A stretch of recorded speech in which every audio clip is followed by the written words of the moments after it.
Nations in ruins. More than 70 million dead. 2 world wars in a single generation. The unspeakable horrors of the Holocaust. And 72 territories still under colonialism. This was our world 80 years ago. A desperate world, grasping for any sign of hope. Courageous leaders gave that hope through our Charter of the United Nations. When signed on 26 June 1945, it was more than yet another empty political declaration. It was a promise from leaders to their people and from nations to one another that humanity had learned from its darkest chapters. It was a pledge not to deliver us to heaven, but to never again be dragged into hell by the forces of hatred and unchecked ambition. An acknowledgement that our failures came not from a lack of power, but from complacency. And the strong belief that our world could be better, that we could be better together. In the darkest moments of history, our grandmothers and grandfathers had the humility, grace, and I dare to say good sense to put aside their differences, their self-interest and their resentments, and to agree to work together. When faced with the crossroads, they chose the right path, the path of hope. But hope is not blind optimism. It's not the guarantee that everything will work out. It's a deep belief that we are doing the right thing, regardless of whether we succeed.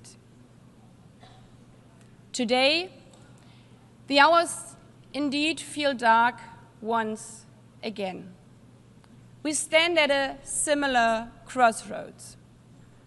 We see children without parents searching for food in the ruins of Gaza, the ongoing war in Ukraine, sexual violence in Sudan, gangs terrorizing people in Haiti, unfiltered hatred online, and floods and droughts all over the world. Is this a world envisioned in our charter? Do we really need to relearn the hard lessons? Today is not about celebrating. It's about remembering those hard lessons and drawing on the courage to once again agree, to find hope instead of resignation, to find the spirit from 80 years ago once again, to choose the right path, not because of any guarantee, but because of the conviction that it's the right thing to do. Mr. Secretary General, Excellencies, Heads of States, ladies and gentlemen, allow me to thank the artists, especially the young artists, for their wonderful performance, which have set the tone for our event. Today, as we mark 80 years of our United Nations, we are once again standing at a crossroads. We cannot take the easy path and simply give up. We have to choose the right path to show the world that we can be better together. Not because the last 80 years were perfect, not because for 80 years, because we have tried. For 80 years, this building has stood as a monument to our shared hopes for a better future. Yes, we have disagreed, we have struggled, but we have also triumphed. For 80 years, this institution has driven progress on sustainable development, peace and security, and human rights. Today's commemoration is not the story of an institution. It's the story of thousands, perhaps hundreds of thousands of people who tried to turn hope in something real. The people who stood between war and peace and chose peace. The people who are risking their lives to deliver food in Gaza. The people who are supplying education materials to girls in Afghanistan. The people who not only wear the symbol of the United Nations, but are out there on the ground, showing how we are better together. This is why this is the theme of this 80th session, better together. It's more than a hot motto, it's a hard-won truth. It's our commitment for the next 80 years. Our commitment to not only hope for problems to vanish, but to find the courage to confront them. Better together means to act where action is hard, to choose dialogue and diplomacy when division is easier. Hope at this 80th anniversary means that this session is not remembered not only for its milestone year, but as a moment when we called on extraordinary resolve equal to the extraordinary challenges we face. We owe this to the people, to the men and women, boys and girls who are not giving up, even in the darkest hours of war, who look still to the streaming blue flag for hope, the flag of our United Nations. Not perfect, not finished, but always better together.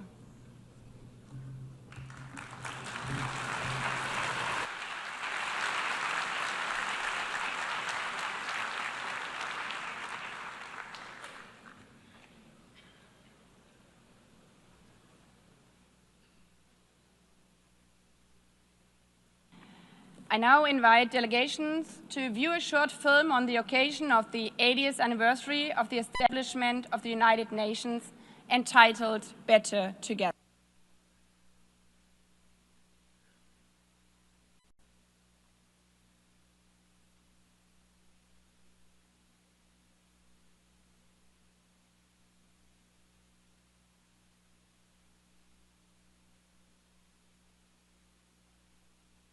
Chose peace.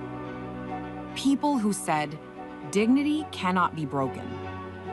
People who carried food on their backs, who rebuilt schools, who gave shelter to strangers.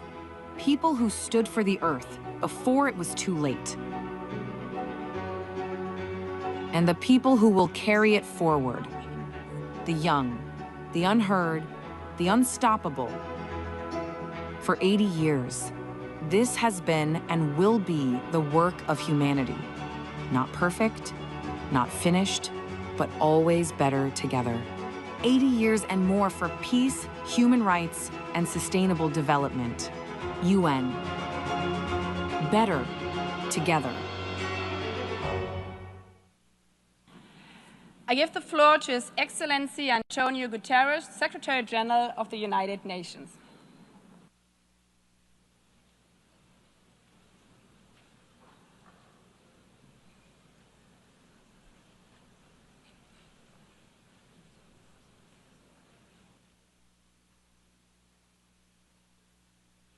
Madam President of the General Assembly, Excellencies, ladies and gentlemen. As we mark the 80th anniversary of the United Nations, I invite you to return for a moment to our earliest days. When the organization first opened its doors, many of its staff bore visible wounds from war: a limp, a scar, a burn. One of them was Major Brian Urquhart, the second person to be hired by the UN. A British soldier during the Second World War. He had been blown up on a ship in the Channel, witnessed the liberation of the Bergen-Belsen concentration camp, and carried for the rest of his life the limp from a parachute that failed to open. He was not alone. A clerk might quietly mention a bullet wound. A delegate, the shard of shrapnel still lodged in its chest. They had seen the worst of humanity, the horrors of the death camps, the cruelty of combat, cities entirely wiped out. And it was precisely because of what they had witnessed that they chose to serve peace. Excellencies, there is a persistent myth that peace is naive, that justice is sentimental, that the only real politics is the politics of power and self-interest. But those early staff were not idealists untouched by reality. They had seen war and they knew. Peace is the most courageous, the most practical, the most necessary pursuit of all. And in building the United Nations, they created something extraordinary, a place where all nations, large and small, could come together to solve problems that no country can solve alone. And yet, at this moment, the principles of the United Nations are under assault as never before. As we meet, civilians are targeted and international law trampled in Gaza, the Ukraine, Sudan, and beyond. As we meet, poverty and hunger are on the rise as progress on the Sustainable Development Goals falters. As we meet, the planet burns with fires, floods, and record heat raging through climate chaos. And at the same time, we are moving towards a multipolar world, but without strong multilateral institutions, multipolarity has its risks, as Europe learned in the First World War. To meet these challenges, we must not only defend the United Nations, we must strengthen it. And that is the purpose of Agenda 2030, the Pact for the Future, and the UN80 initiative, to renew the foundations of international cooperation and to ensure that we can deliver for people everywhere. Excellences, au fil des Excellencies, over the years, our organization has led the way to some of humanity's greatest triumphs. The eradication of smallpox, healing the ozone layer, and above all, the prevention of a third world war. The tests of the next 80 years will be both familiar and new. The battle will continue against war and poverty, but also climate chaos, runaway technologies, the militarization of space, and crises we cannot yet imagine. To meet these challenges, let us remember what our founders knew. The only way forward is together. Let us rise to this moment with clarity, courage, and conviction, and let us realize the promise of peace. Thank you.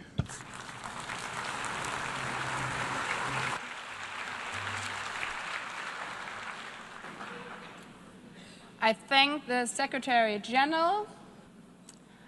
I have the honor now to give the floor to Her Excellency Ellen Johnson Sirleaf, former President of Liberia, 2011 Nobel Peace Laureate, and Africa's first elected female head of state, a champion of peace, justice, and democratic governments, a former United Nations staff member, and a steadfast voice for multilateralism.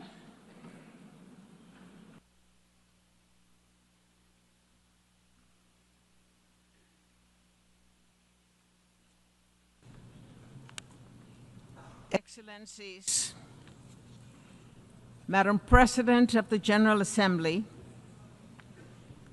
Secretary General, distinguished delegates, friends, I'm honored to address this high-level meeting on peace and security as part of the UN 80th anniversary. 80 years after the founding, we must recommit to the Charter, to our common security, to the belief that nations can choose dialogue over destruction. We begin in Africa, our shared cradle of resilience and hope, where democracy is weakening, where fractures across borders from Sudan to the Sahel to the Great Lakes strain our regional architecture. Yet, across Africa, communities stand up to extreme violence. Regional bodies mediate transitions, and women's groups negotiate truces when the state is distant and humanity is near. We have learned hard lessons. Prevention costs less than reconstruction. Reconciliation is a process, not an event. Peace agreements require institutions and citizens to be real. When guns fall silent, skills training, jobs, justice, and dignity must follow swiftly. Liberia's story illustrates UN-led progress and success. The largest peacekeeping force joined Africa's forces to disarm fighters, support elections, reform security institutions, and create space for reconciliation and growth. India's all-female formed police unit strengthened protection and public trust. The mission ended with Liberia standing on its own feet, out of war, into a fragile peace with accountability, inclusive dialogue, and economic opportunity for young people. We must acknowledge that the multilateral architecture built to shield future generations from war is underperforming. That global leadership lacks a unified effort to respond to a technological-enabled world. Commemoration without candor is unaffordable. The world asks whether this House will protect civilians and uphold international humanitarian law. These are not words of despair. They are summons to repair. Our answer must go beyond words. It must translate into actions felt by a family in a tent, a nurse in a clinic, a child in school. A call for change, a renewed vision of collective security, and a broader approach to the triple planetary crisis and worsening inequality. The call for the new design of a new vision, better together, must ensure immediate protection of civilians, finance for conflict prevention, proposals that pay real people, leaders who are audible and accountable, women at the table with budgets that guarantee their participation in all peace negotiation delegations, and the deep weaponization of the information space. None of this is beyond our reach. It demands humility to listen, courage to compromise, persistence to implement. Peace is not built only in conference rooms, but in classrooms where girls learn without fear, clinics where mothers deliver safely, markets where youth find dignified work, courts where law is fair, and in daily acts of neighborly coexistence. 80 years on, the United Nations founding generation would ask if we are still worthy of the hopes inherited. Our answer must be yes. Not because the world is less dangerous, but because our determination is stronger. Better together. Your theme,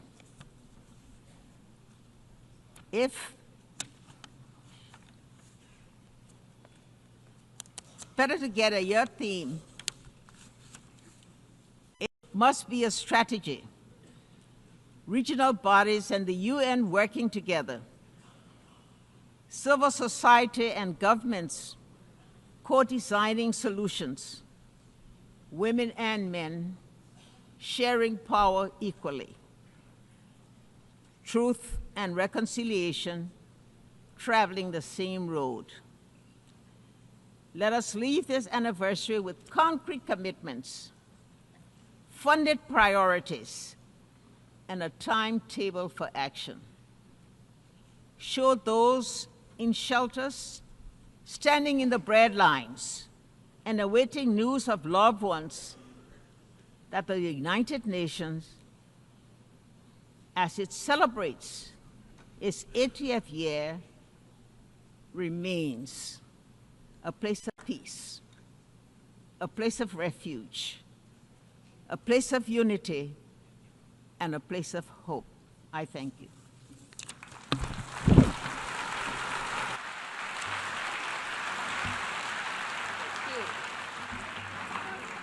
I thank Her Excellency Ellen Johnson Sirleaf for your strong and wise words.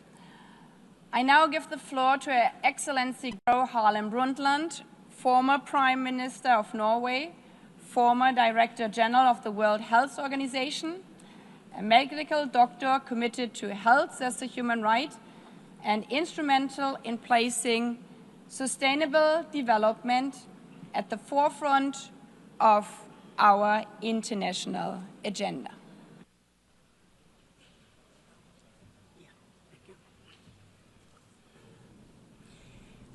Madam President, Secretary General, Excellencies, ladies and gentlemen, it is a great honor for me to address you marking the 80th anniversary of the United Nations. I was born at the cusp of the World War II. My parents were both active in the resistance against the Nazi occupation of Norway, and we had to flee the country. Some of my earliest memories are from Sweden, where my parents worked for Norwegian refugees. And I grew up in a Europe where the ravages of war were still clearly visible, where millions carried terrible scars on their bodies and their souls. It is against this background that the UN was founded, not as a symbol, but as a solemn promise. A promise to equip humanity with legal and diplomatic tools to prevent wars of conquest and domination. A promise to enshrine universal human rights as a bulwark against totalitarianism, racism, and oppression.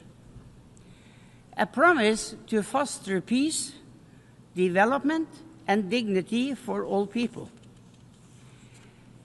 So, Madam President, let me highlight two areas where the UN has made an undeniable difference that also are part of particular importance to me personally. First, sustainability.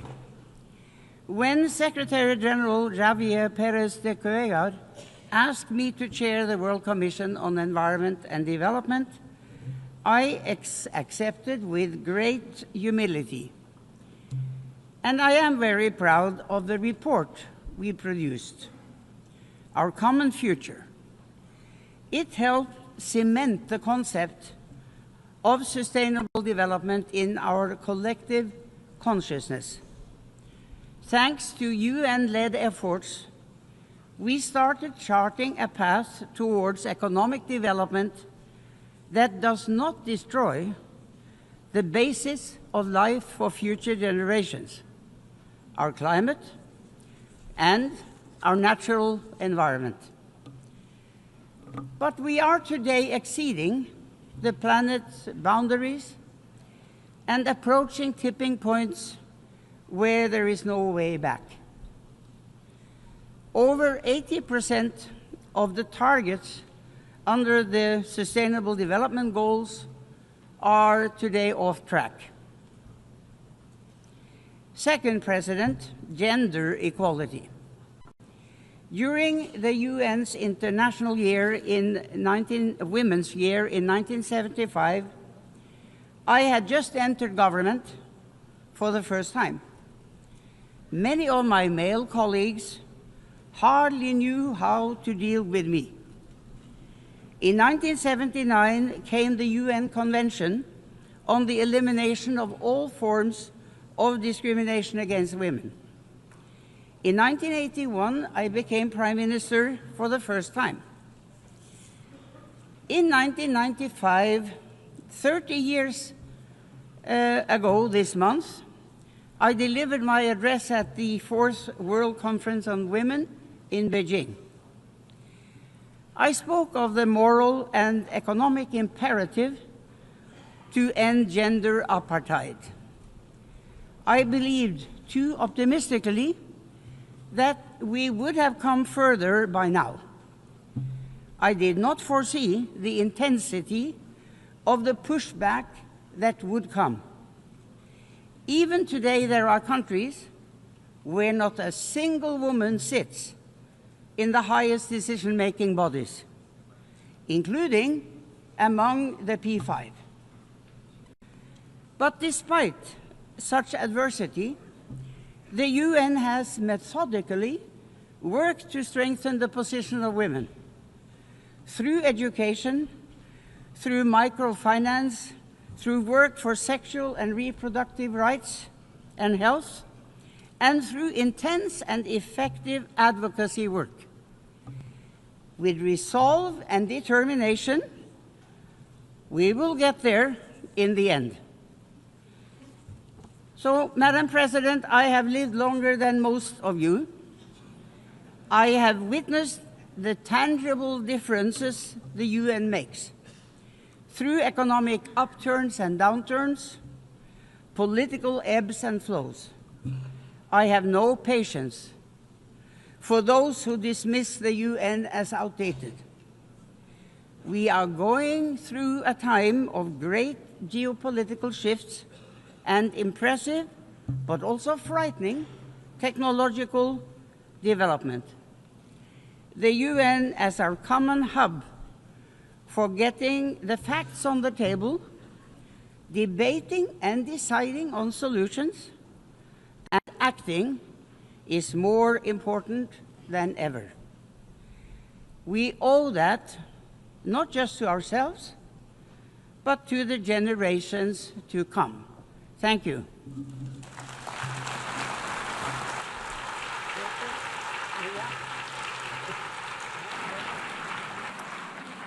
I thank Her Excellency Gro Harlem Brundtland for her blunt and powerful words. I have the honor now to give the floor to Ms. Maria Ressa, 2021 Nobel Peace Prize laureate, award-winning journalist, professor at Columbia University, co-founder of Rappler online news site, and a fearless defender of freedom of expression in the face of constant political harassment and arrests.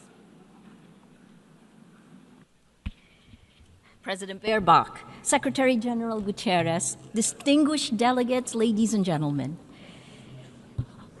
I'm normally chasing you here, and here I am. It's actually a very interesting place.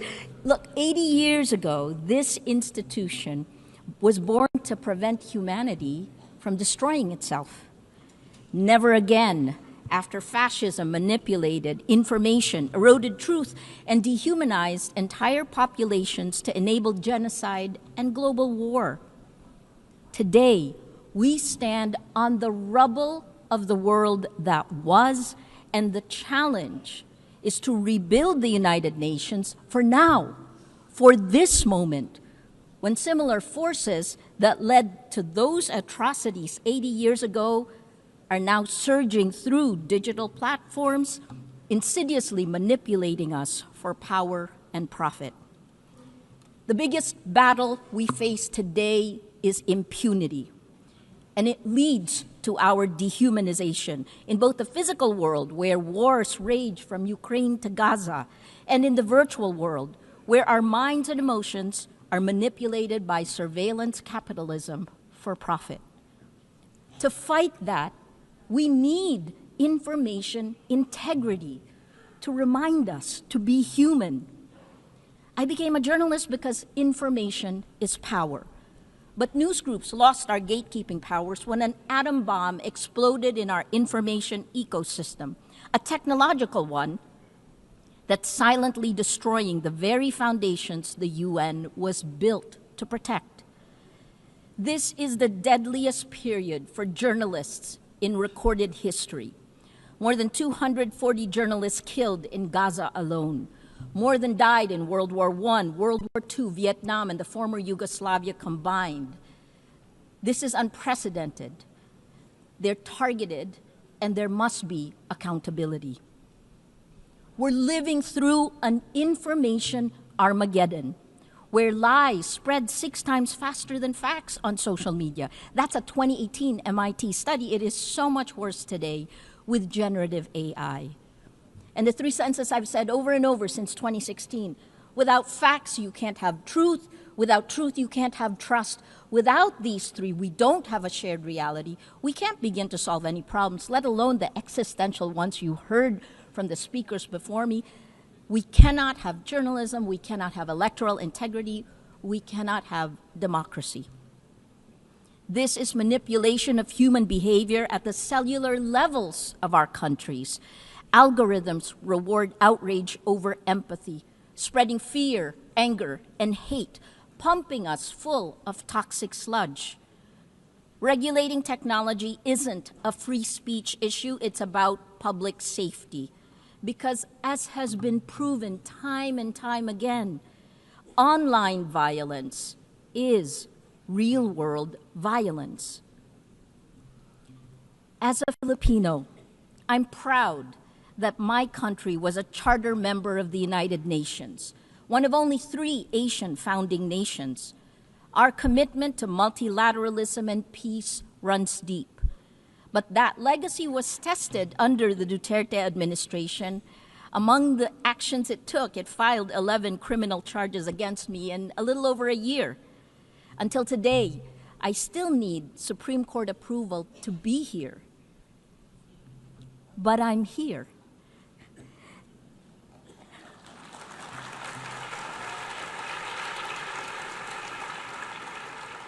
And my former president, well, he was arrested in March for alleged crimes against humanity, and is detained at The Hague waiting for trial.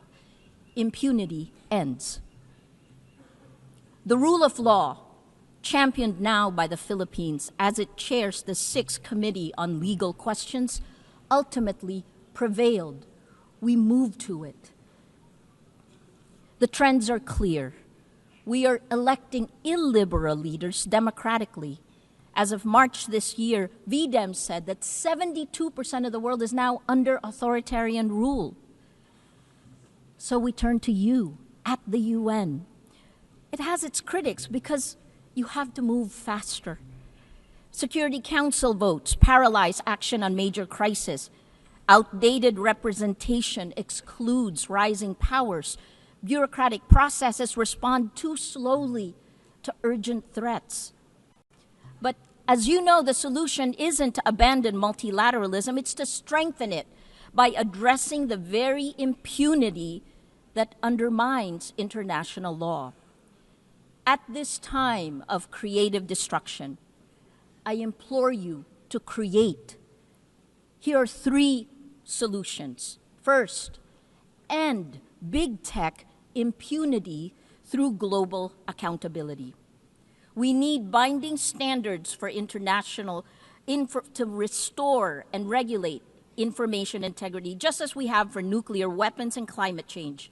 There are 2 new initiatives, first from the Vatican, created last weekend with His Holiness Pope Leo XIV, a declaration demanding artificial intelligence remain under human control with clear accountability mechanisms.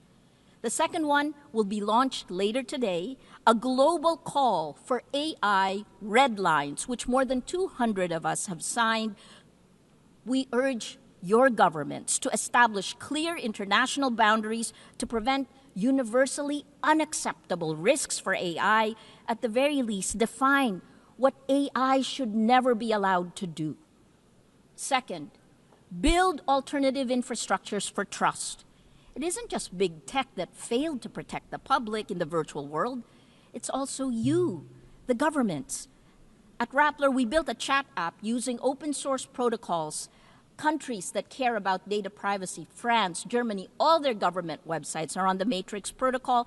It allows real people to talk to real people without manipulation. The vision is a global federation of trusted news organizations, because this is how journalism will survive and how we begin to build infrastructures of trust. Finally, the third one, create. Create, that's our word today. Invest in comprehensive solutions. Let your imagination run. 3 examples that's happening now. More than 3/4 of UN members now recognize Palestinian statehood, showing that international law can advance despite impunity.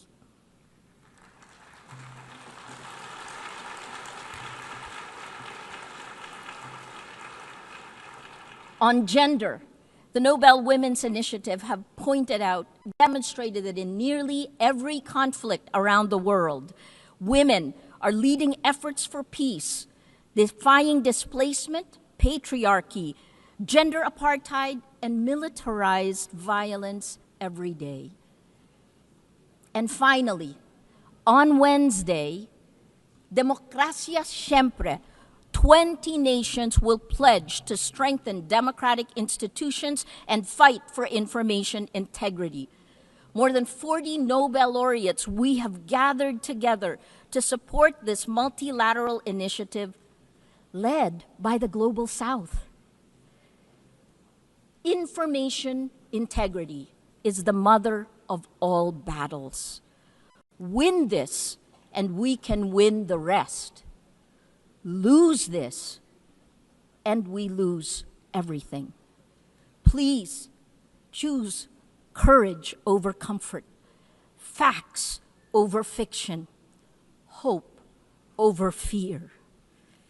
A lot has changed since the UN was created 80 years ago. But its values, peace, human rights, justice, rule of law, these are more essential today than ever. It is time to create again, to build better. Together, please Act now, before it's too late. Thank you.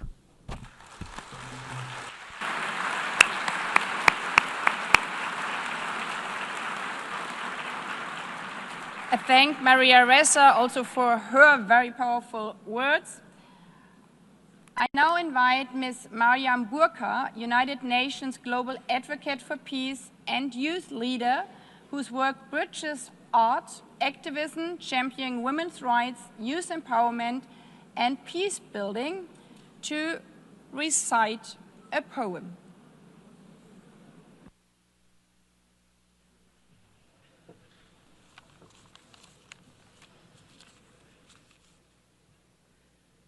The President, Secretary General, distinguished delegates, excellencies, good morning.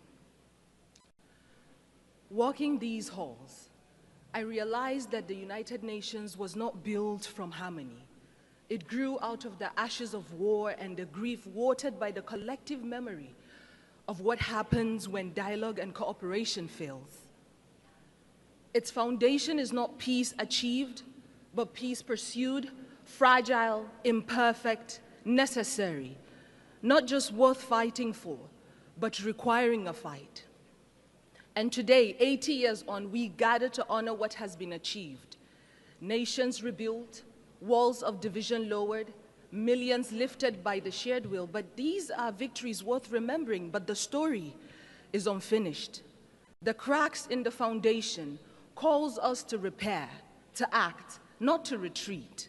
Our world bleeds before our eyes. Children in conflict zones, nations silenced by hunger and war. And it begs the question, are we witnessing the collapse of conscience in real time? Because behind every pact, there are people. Behind every statistic, there is a story. And behind every commitment that we sign, there are lives depending on whether we honor our words or not. And so this is not the time to feel powerless, because yes, hope and despair can coexist in the same breath, because healing is not linear.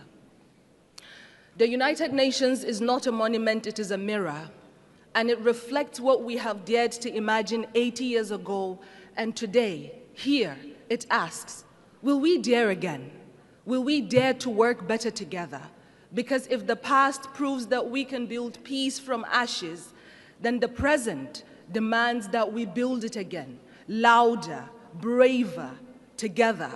I speak as a global peace advocate, not because peace is easy, but because silence is complicity, and so I will not be silent.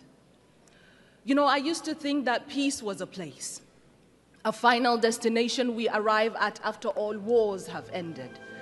But I have come to understand that peace is not a line that we cross. It is a choice that we make over and over and over again, especially when it is the hardest, especially when it feels far away.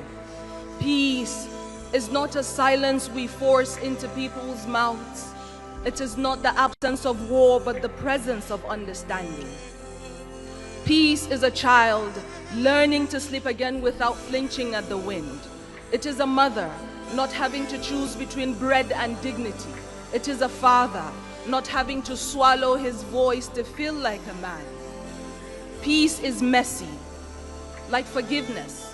It does not arrive in parade floats. Sometimes it comes crawling through broken windows when we finally agree that being right is not better than being whole. Peace is not found, it is built, brick by brutal brick, by hands that once knew how to fight, now choose to hold instead. There was a time when we measured strength by how long we could hold a grudge. But today, let us measure strength by how long we could hold space for someone else's truth. Because there was a me and a you before there was ever an us. And if us is broken, then peace is what lets us lay down the shards without aiming at each other's throats. Peace is the poem you write after the war in your chest has finally run out of ink. It is the moment you return to your body and find yourself still standing. Peace is not easy. And so let us not forget the ones who have carried peace quietly through the fire. The women whose hands mend what war has torn, who rebuild homes from memory, raise children between checkpoints, hold their families like nations, because peace has always known the name of a woman, carried through the way that she chooses courage over collapse again and again. And so today I speak peace into the bones of this world, into the rubble, into the rage, into the ruins. Because if war teaches us how to shatter, then peace must teach us how to stay soft, to stay human. And perhaps what makes us human is not that we always succeed in peace, but that we dare again and again to seek it, refusing to let our brokenness be the end of our story. Thank you.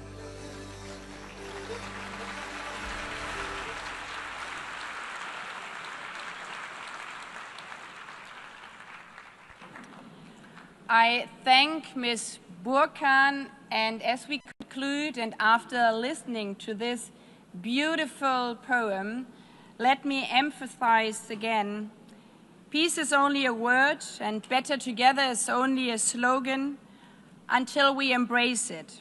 So I invite you to embrace and live up to be better together over this 80th session. This is not the story of an institution. It's the story of people. People who stood between war and peace and chose peace. People who said, dignity cannot be broken. People who carried food on their backs, who rebuilt schools, who gave shelter to strangers. People who stood for the earth before it was too late. And the people who will carry it forward. The young, the unheard, the unstoppable. For 80 years, this has been and will be the work of humanity. Not perfect, not finished, but always better together. 80 years and more for peace, human rights, and sustainable development. UN. Better together. Before adjourning this meeting, I would like to remind delegation that the high-level meeting on the 30th anniversary of Fourth World Conference on Women will begin immediately in this hall. Delegations are therefore requested to remain seated while the stage is being prepared for the next meeting. The high-level plenary meeting to commemorate the 80th anniversary of the establishment of the United Nations has concluded. I thank you. The meeting is adjourned.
Distinguished delegates, please take your seats. We are going to start now.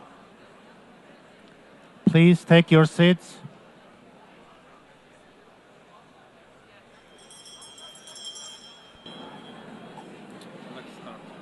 Good morning to those of you who just came into the room, and good to see the others again after our anniversary session. The high-level meeting of the General Assembly on the 30th anniversary of the First World Conference on Women is called to order.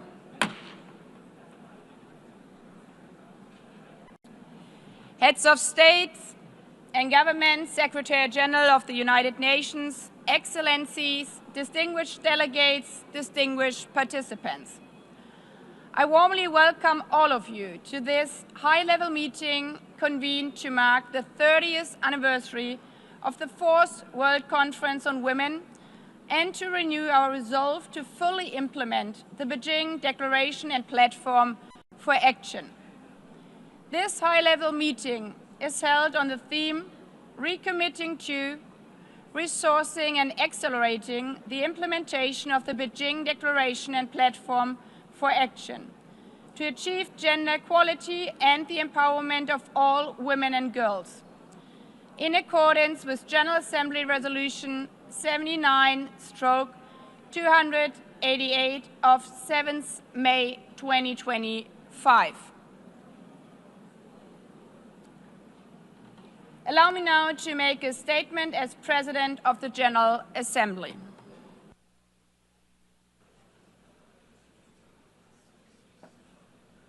Please take your seats, distinguished delegates.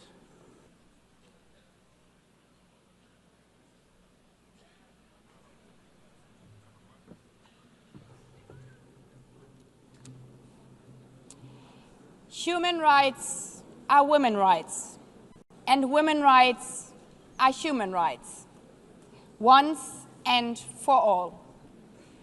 When these famous words were spoken by Hillary Clinton 30 years ago in Beijing, they were revolutionary. But if our daughters heard this today, wouldn't they rather think, why would women's rights not be human rights? Our daughters, who are the fastest sprinter in their high school, our daughters who are CEO of an AI startup, our daughters who have watched their mothers become the first female president of the Marshall Islands, of Namibia, North Macedonia, Peru, of Slovenia or Suriname. All presidents joining us here today. For so many of you, of us here in this room, we hold these positions that when we ourselves were young seemed unattainable, but are now almost normal for the next generation. Because we stand on the shoulders of giants, on the shoulders of women who paved the way forward also for us. Towards a world in which our daughters today regard women's rights, our human rights, as a simple fact, not as something revolutionary. Mr. Secretary General, Excellencies, feminist leaders, ladies and gentlemen, today we celebrate the courageous women who fought for every single phrase, for every single word in the Beijing Declaration. Their fight paid off. The Beijing Declaration was a watershed achievement advancing women's rights, resources, and representation. As Mama Mongella, how she was called, stated in 1995, a revolution has begun. There's no going back. Yet, 30 years later, the revolution remains unfinished. when the phrase, "she runs like a girl," is hailed as an insult, when highly qualified CEOs are called diversity hires, when a female world leader is attacked on social media not for the speech she gave, but for the wrong high heels she wore. That is when we remember how far we still have to go. There's no country in the world where women's rights are fully equal to men. And there are still too many places where even speaking about women's rights is a matter of life and death. Just weeks ago in Afghanistan, after the deadly earthquake, women and girls were left trapped in rubble as male rescuers were forbidden from touching them. As one survivor said, "Being a woman here means we are always the last to be seen." We see this also in Sudan, where the brutal civil war between two generals is literally being fought over women's bodies. I still have her voice in my ear when one mother told me, while I was sitting with her in a refugee camp, that she wishes that they all would have been simply killed instead of having to see her daughters being raped over and over again. This year alone, demand for life-saving post-rape support in Sudan increased almost 4 times. And this is no exception. 1 in 3 women globally will experience sexual violence at some point in her lifetime. 1 out of 3. This is us. And these battles extend to family planning. UNFPA estimates that today a quarter of women are unable to make decisions about their own health care, and roughly half of all pregnancies are unintended. Delivering on Beijing, on this revolution, means also that no male politician, judge, or religious leader should dare to tell our girls what to do with their bodies, because they are human beings, not property. It's our body, our choice. In this regard, I'm honored we are joined by our first guest speaker, Cecilia Suarez, who is using her platform to speak out against this scourge in Latin America and the Caribbean, affecting as many as 76% of women in the region. But even in the darkest hours, women are not victims. They are survivors. They are heroes. And it's an extreme honor that we will also hear from our guest speaker, Nadia Murad, Nobel laureate, a hero who not only survived the unthinkable crimes of ISIS, but gave Yazidi women a voice, and by that defeated a terrorist organization. Women like Nadia Murad remind us that women's rights are not only human rights, but human rights are the best weapon for peace. Excluding women peace builders doesn't just reduce the possibility of peace, it undermines its very foundation and longevity. Therefore, we are celebrating today not only Beijing, but also 25 years of Resolution 1325 on women, peace, and security.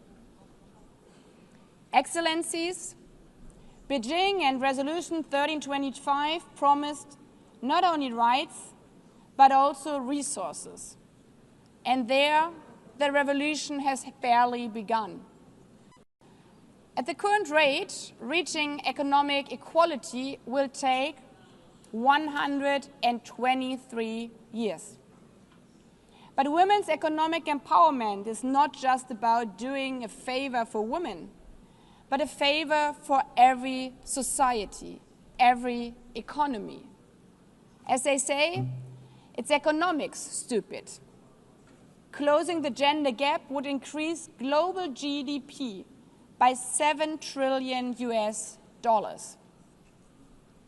Which brings us to the third R, representation. We all know that when women are at the table, companies perform better, peace treaties last longer, and governments deliver more. Their presence is power. Yet, in this hall of principles, last year, fewer than 10% of speakers during high-level week were women. And out of all 80 presidents of the General Assembly, I'm only the 5th woman. Not even speaking about the Secretary General, where in 80 years we have never had a female SG. This is not just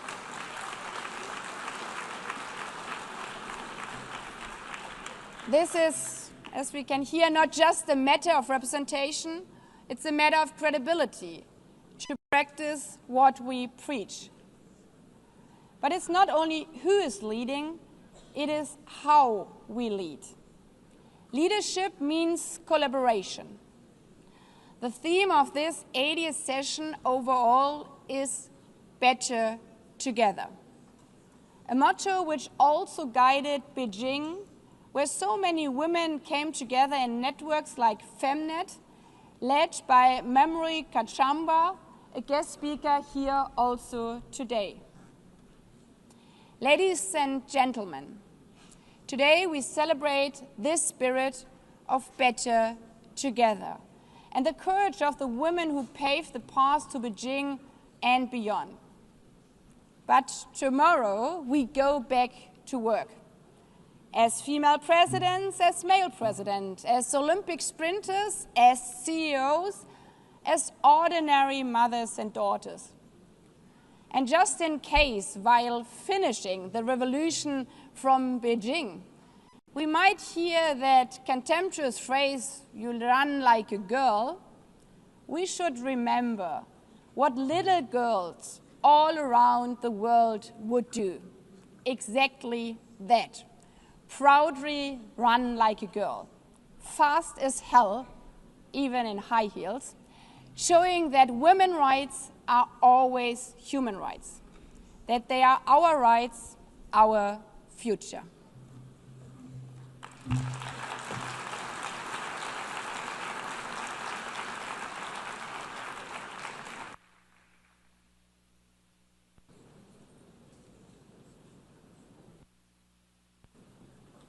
I now invite the Secretary General of the United Nations, His Excellency Antonio Guterres, to make a statement.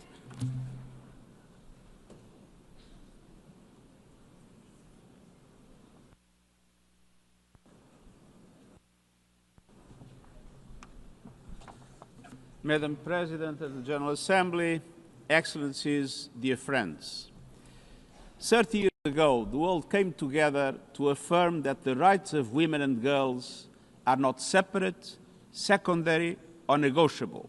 They are human rights. The Beijing Declaration and Platform for Action is the most ambitious global political commitment on women's rights ever achieved. And it has helped to power advances in some critical areas: legal protection, political participation, education, maternal mortality, recognizing the need to tackle violence against women as a global priority, and more. But progress has been slow and uneven, and no nation has achieved full equality for women and girls. Sustainable Development Goal 5, gender equality, is lagging far behind. Hard-won gains are now under attack. Meanwhile, conflicts and climate disasters are multiplying, and the human rights of women and girls are casualties of both. Cultural and structural barriers remain entrenched, and technology is spreading hate like a virus. A wave of misogyny is rolling across the world. Let us be clear. Equal rights and opportunities are not partisan issues. They are global imperatives and the foundation of peace, prosperity, and progress. Excellencies, dear friends, in every region, every country, every community, women and girls are fighting for their rights, demanding freedoms, combating abusive practices, rallying for legal protections, and organizing to take their rightful place at the table in decision-making and peace processes. And the United Nations stands with them. All leaders should do the same, by speaking out for the rights of women and girls, by making clear that tradition cannot excuse oppression, and by doing everything possible to realize the vision of the Beijing Declaration. Excellencies, dear friends, earlier this year, countries took an important step forward. The Commission on the Status of Women adopted a new political declaration committing to implement the Beijing Declaration and Platform for Action fast and in full. So now all countries must live up to that responsibility. We need strong, visible support at the highest levels and concrete plans backed by real investment to support women's organizations, services, and solutions, to deliver the Beijing Plus 30 action agenda, to advance socio-economic empowerment, to defend women's rights, and to confront a challenge that was barely imagined 3 decades ago. Artificial intelligence is reshaping our world, but the transformation is unfolding in an industry dominated by men, shaped by biased data, and driven by algorithms that frequently reinforce discrimination. We must confront violence and online hate and ensure that technology serves equality, not exclusion. And that includes a priority in investing in women and girls' education in science, technology, engineering, and mathematics. Because women's participation in decision-making on this issue and every other, it is not a gift, it is a right. It strengthens societies, enriches debate, and boosts equality across the board. We must remove systematic obstacles to equality for women and girls. From discrimination to unequal pay and inequality before the law, we need universal ratification of the Convention on the Elimination of all forms of discrimination against women. Excellences, Excellencies, lastly, we need proactive steps to bring women into decision-making at every level. Here at the United Nations, through a dedicated effort, we have achieved and maintained gender parity among the senior leadership. On these. Some think that we had to bend the rules in favor of women to reach parity. Totally wrong. The only thing we did was to guarantee that there was effective equality opportunities for women and men, and that the selection processes had not a misogynist bias. And the result was parity at the level of the high direction of the United Nations. Nous poursuivons nos efforts pour... We will keep working to reach gender parity across the organization, and our Gender Equality Acceleration Plan charts our path forward. Your Excellencies, 80 years ago, the United Nations Charter affirmed the equal rights of women and men. 30 years ago, the Beijing Declaration declared women's rights as human rights. In this hall today, we need to hear how you will make those ambitions a reality. Let us hear your commitments. Let us see your plans. Let us deliver together the equality for women and girls that our world so sorely needs. Thank you.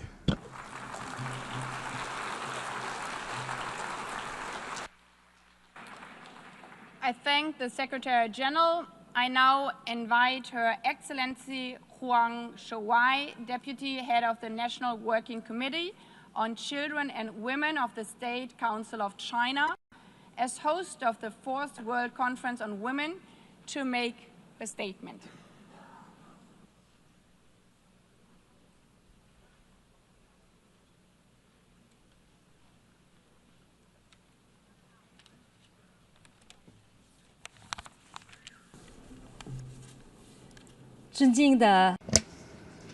Distinguished Madam President, distinguished colleagues,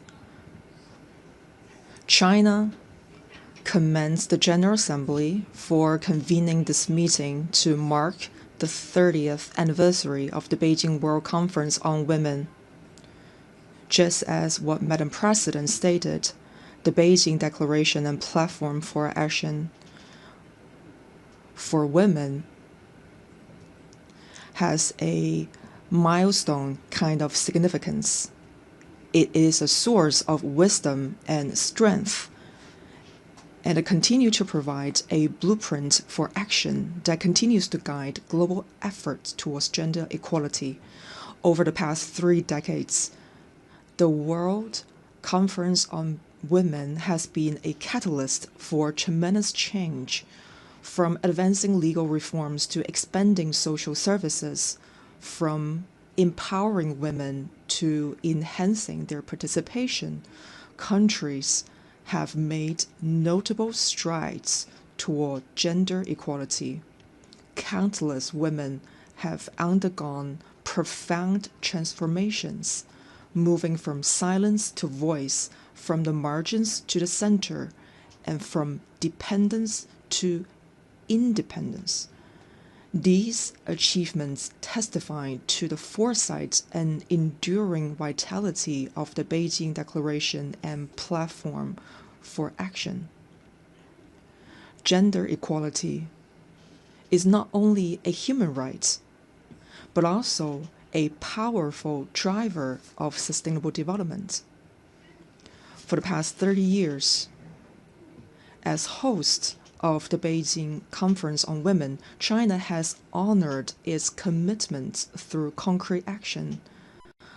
Under the leadership of the Chinese Communist Party, China has steadfastly advanced gender equality as a fundamental national policy, implemented 4 successive cycles of the National Program for Women's Development, and built a comprehensive legal framework of more than 100 laws and regulations to safeguard women's rights and interests. With measurable and effective institutional mechanisms, China has significantly strengthened women's empowerment in the fields of economy, health, education, employment, political participation, and social protection, benefiting 690 million women. Chinese women, with their creativity, continue to hold up half the sky in the nation's progress. China has consistently championed the advancements of women around the world. In partnership with the United Nations, China established the Prize for Girls and Women's Education, with Professor Peng Liyuan, spouse of President Xi Jinping, serving as special envoy. China has trained more than 200,000 female professionals from over 180 countries and regions, and has carried out empowerment projects totaling over $40 million in more than 20 countries.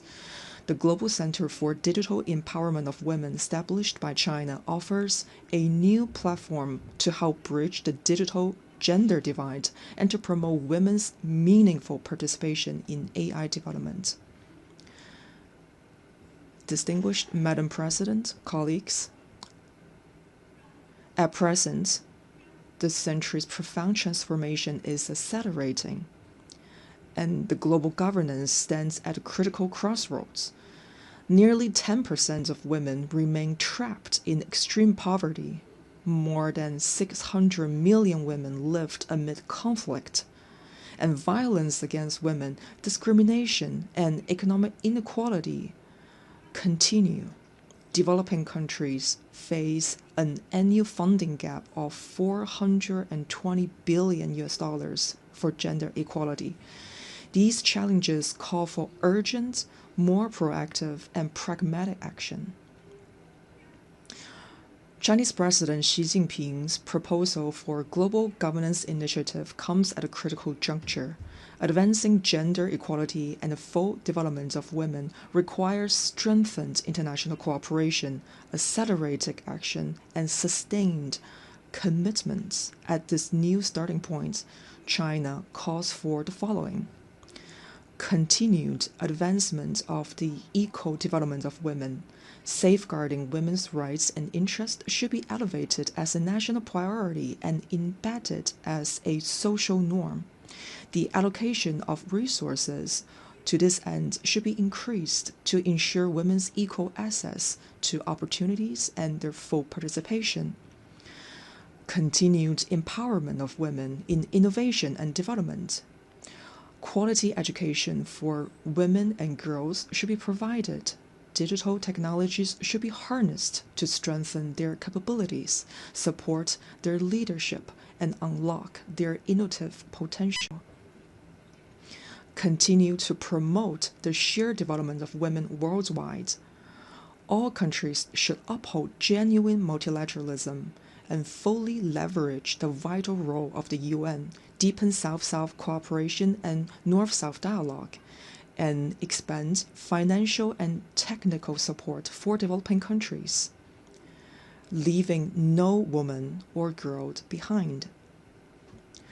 Distinguished Madam President, dear colleagues, gender equality is not only a matter for women, but a cornerstone of human progress and human civilization. Let us remain true to our original aspirations and mission, continue to translate the blueprint of the Beijing Declaration and platform for action into tangible results, and work together to build a community with a shared future for all. I look forward to welcoming you at the Global Summit on Women in Beijing. Thank you.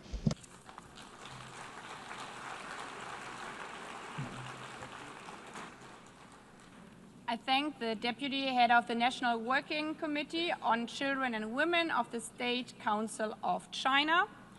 I now invite Ms. Seema Bahous, Executive Director of the United Nations Entity for Gender Equality and the Empowerment of Women, to make her statement.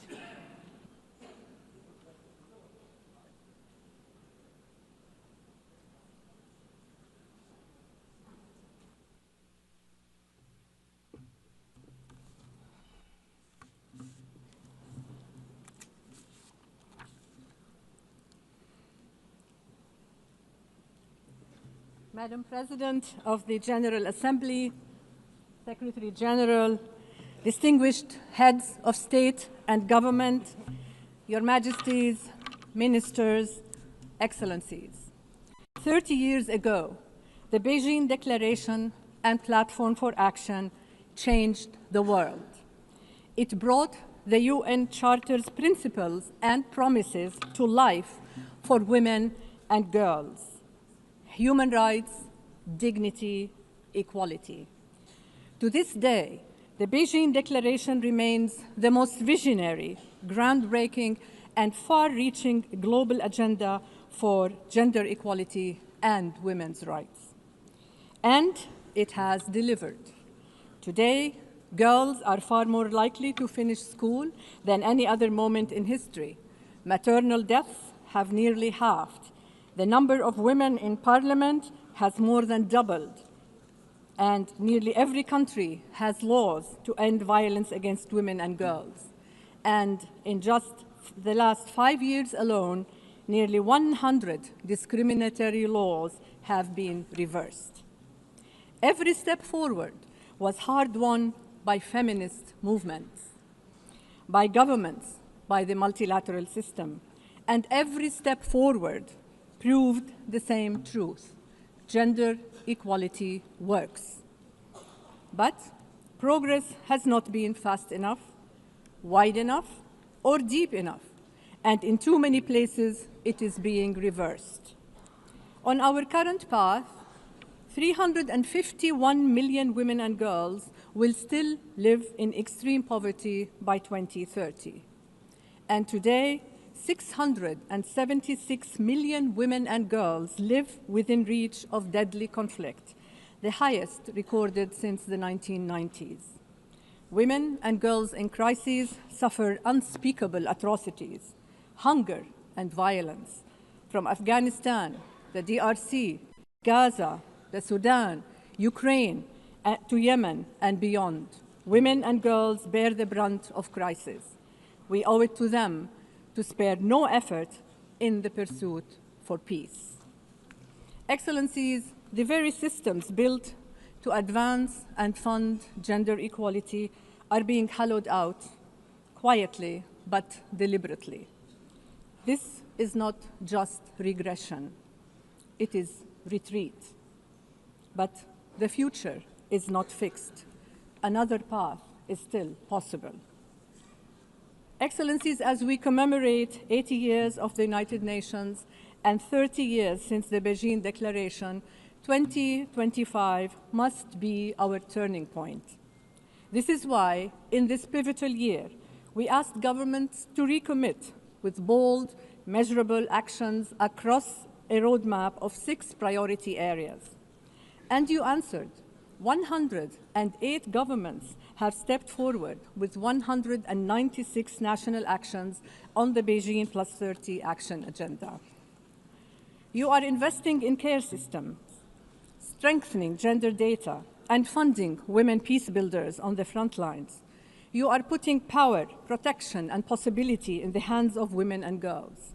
You are harnessing technology and innovation to advance, not hinder, equality.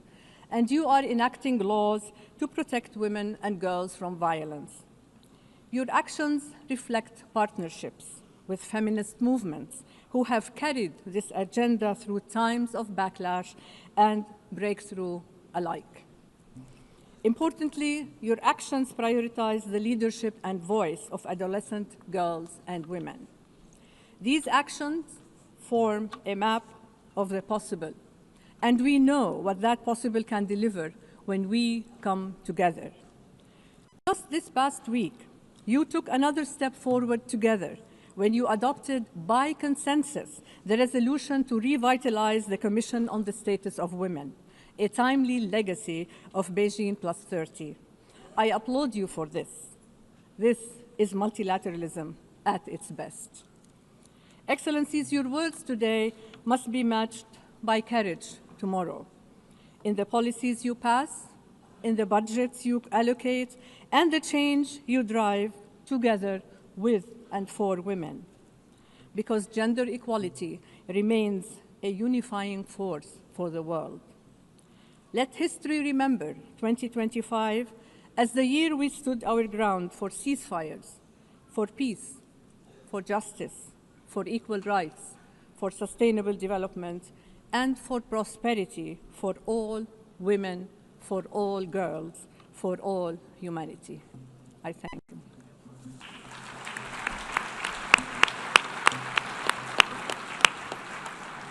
I thank the Executive Director of the United Nations Entity for Gender Equality and the Empowerment of Women. I now invite Ms. Dean Kaita, Executive Director of the United Nations Population Fund, to make her statement.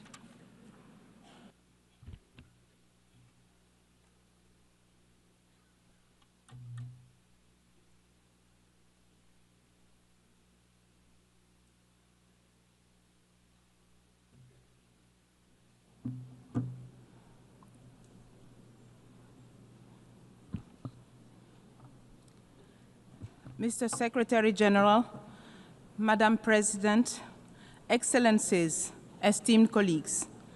30 years ago, in Beijing, the world pledged to achieve gender equality and women's empowerment.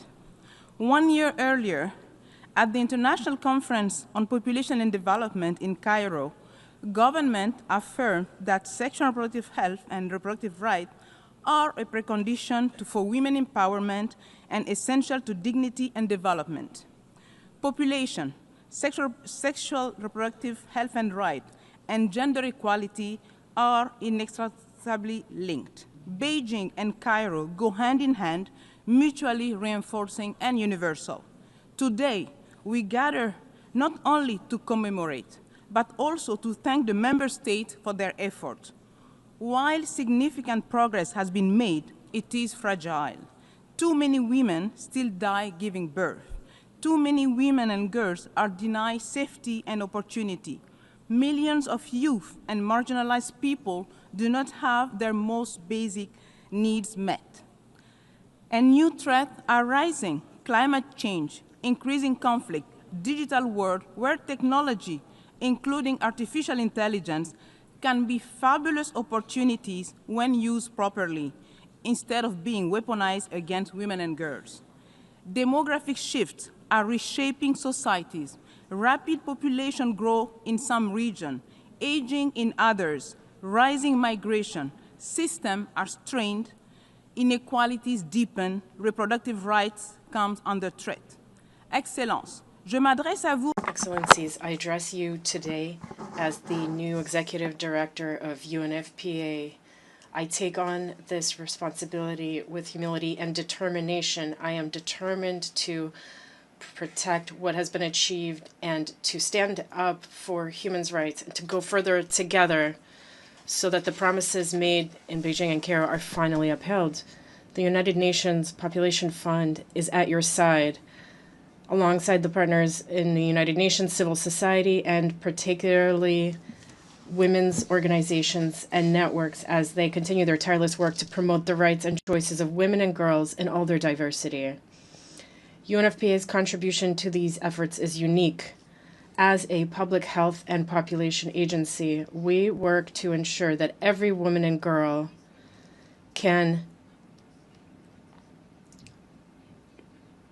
live free from violence and decide freely on her future. Sexual and reproductive health and rights are the foundation of equality in our society, the best investment in the better, fairer world envisioned in the 2030 Agenda. Beijing and Cairo with urgent action. Under our Secretary General leadership, we look forward to delivering as one with our sister agency on the ground. Let us recommit to do better together and make sure that no woman should die while giving life. Let's invest in right and choices, the foundation of justice, prosperity, and peace. Merci. Merci. I thank the Executive Director of the United Nations Population Fund. I now invite Ms. Hala Haidar, Chair of the Committee on the Elimination of Discrimination Against Women, to make her statement.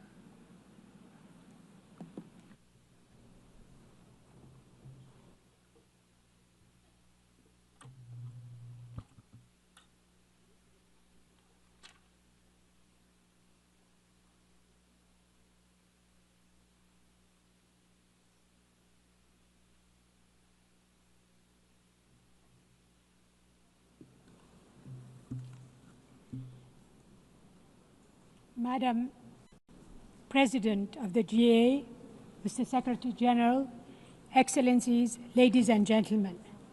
30 years after Beijing, it must be said loud and clear, gender equality is not a favor. It's not optional. It is justice, peace, and progress for all humanity.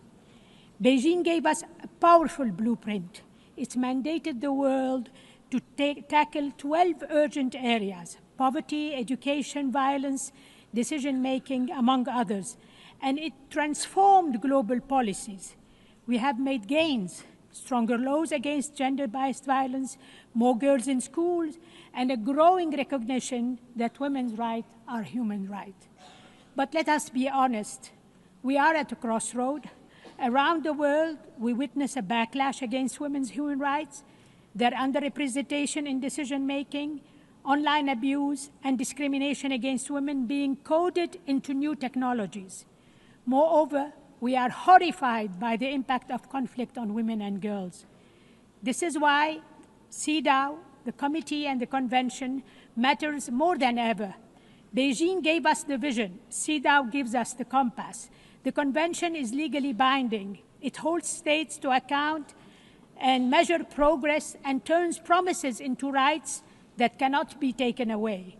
CEDAW covers every Beijing priority, defends women's economic rights, access to resources, calls for education, a force of transformation, places gender-based violence against women at the center of its concern and demands action.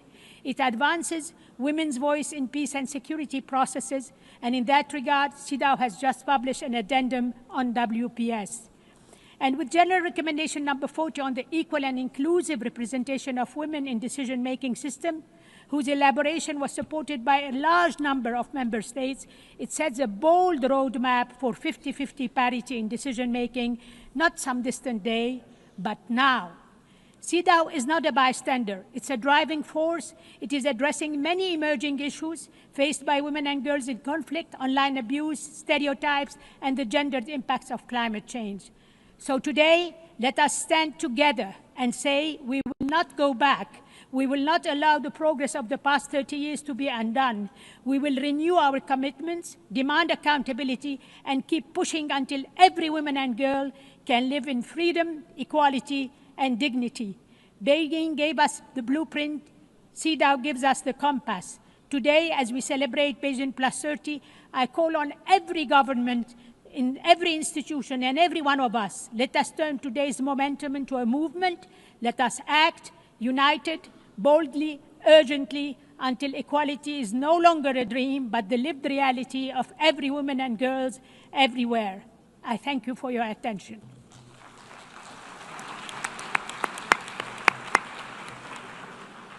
I thank the chair of the Committee on the Elimination of Discrimination Against Women. I now invite Ms. Claudia Flores, chair of the Working Group on Discrimination Against Women and Girls, to make a statement.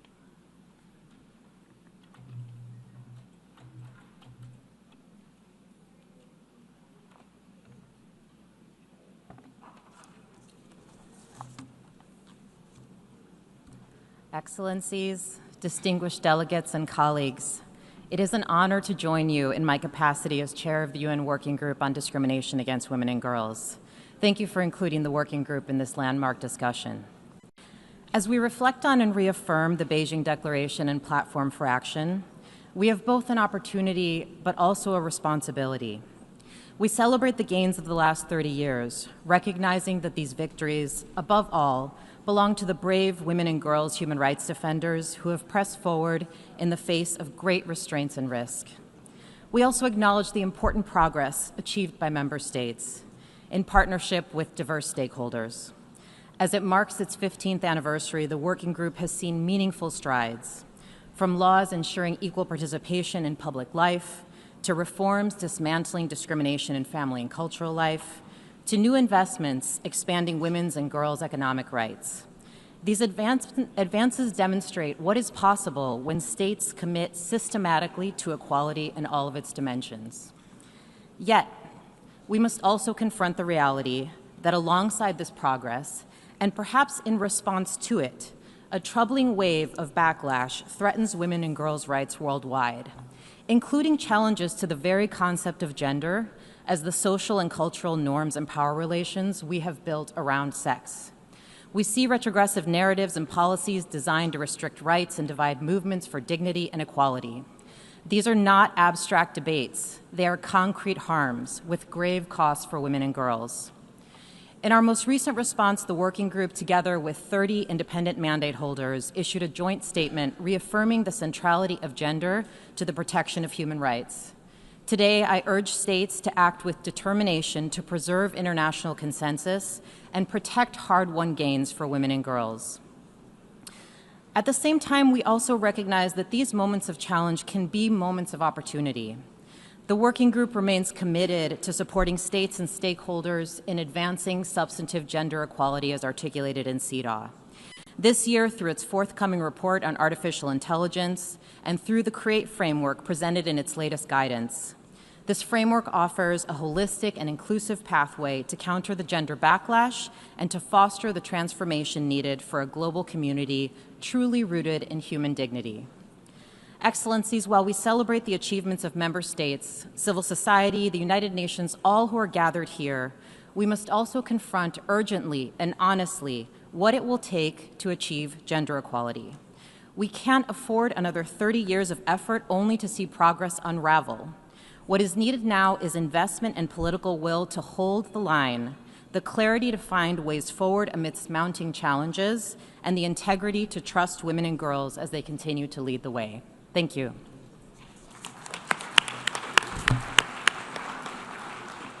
I thank the chair of the Working Group on Discrimination Against Women and Girls. I now invite Ms. Reem Al-Salem, Special Rapporteur on Violence Against Women and Girls, its causes and consequences, to make her statement.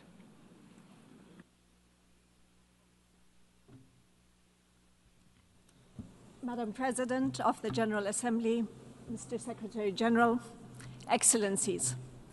30 years ago, the Beijing Declaration and Platform of Action, the BDPA, gave the world a visionary blueprint that recognized the structural, societal, and individual causes of violence against women and their consequences. Today, as we commemorate its anniversary, we must recommit to its promise with honesty and courage. That starts with returning to the original intent of the BDPA, not diluted, not reinterpreted, and to implementing it comprehensively and not superficially. Let me highlight 6 commitments that are especially urgent and pertinent today. First, we must reaffirm women's inherent dignity and humanity. The BDPA mentions dignity 7 times and humanity 5 times, reminding us that women are not a subset, but are half of humanity.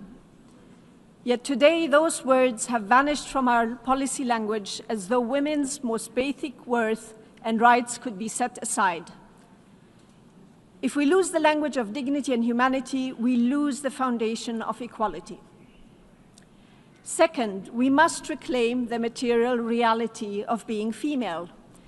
The BDPA references the term sex or a derivative of it 176 times, recalling that all major human rights instruments prohibit discrimination on that basis.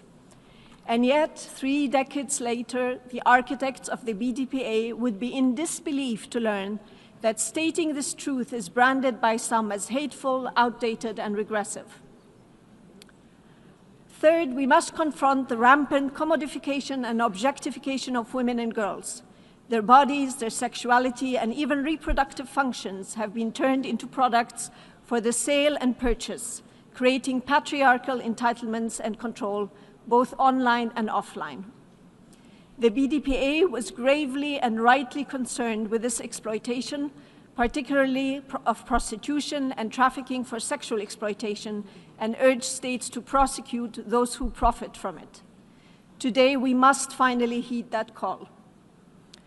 Fourth, the BDPA identified aggression, colonialism, and foreign occupation as causes of grave violations, ethnic cleansing, genocide that fall within cruelty on women and girls.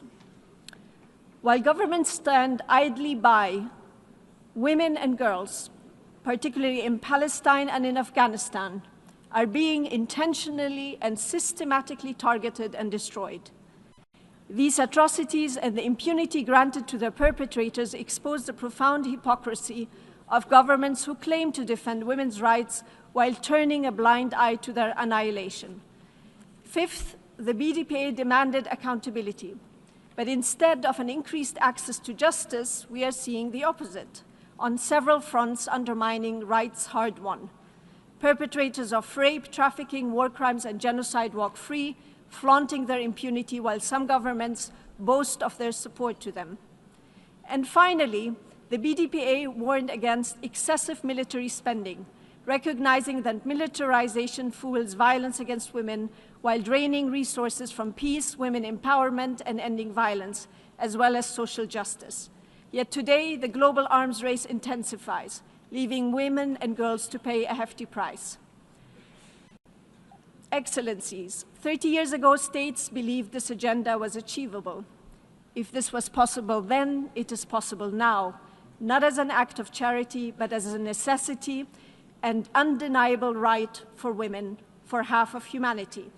That half is watching, and that half will hold you to account. Thank you. I thank the Special Rapporteur on Violence Against Women and Girls, its causes and consequences. I now invite Cecilia Suarez, UN Global Advocate, for the Spotlight Initiative to make her statement.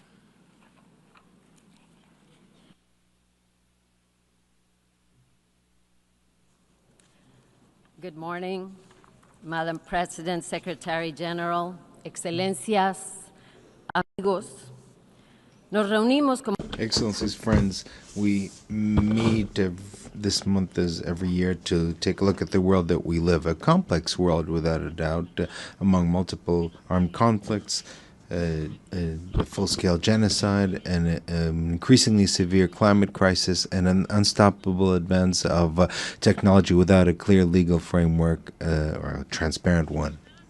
And as each September, we return to a topic that brings us together, the equality of that women and girls continue to demand throughout our planet. Today, with the radical urgency that shows that a policy of omission would mean for millions of women and girls in every part of the world a step backwards. It's not a surprise for anyone that global investment in gender equality is inadequate as a small part of global budgets. The numbers demonstrated.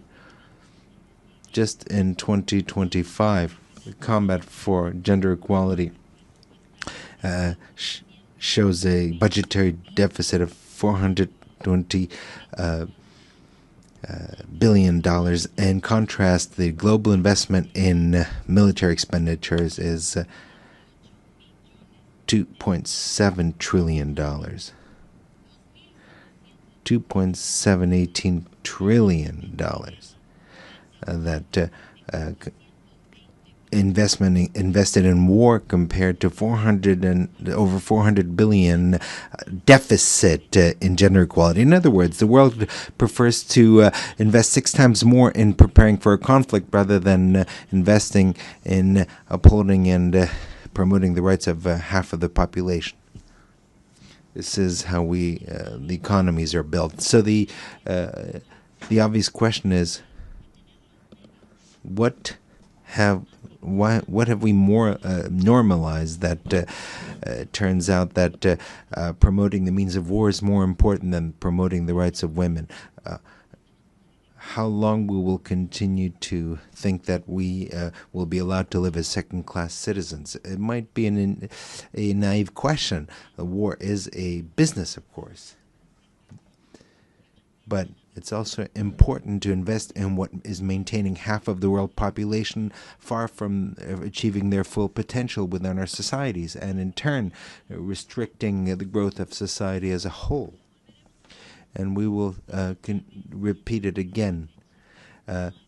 This gap must be understood as something that oppresses and afflicts only women. But that is a mistake. Let's ask ourselves, what does a man truly lose when he is indoctrinated in the apparent privilege granted to him by his masculinity? What we see is that what is missing is doubt, fragility, truth, the ability to feel. I can also mention that 90% of organizations working in favor of women have seen very harsh budgetary cutbacks. The situation is critical.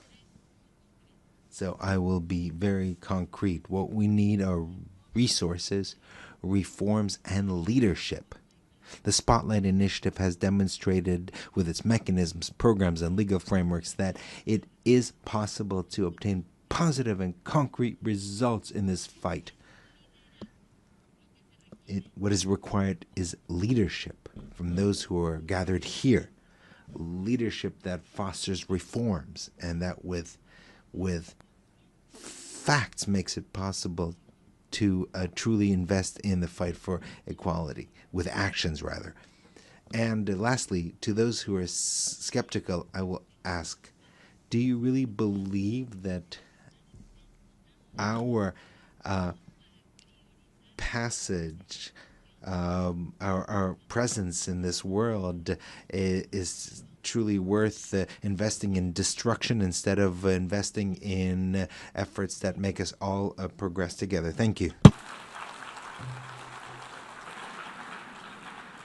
I thank Ms. Suarez, and now I invite Ms. Memorio Kanshamba, Executive Director of the African Women's Development and Communication Network, to make a statement.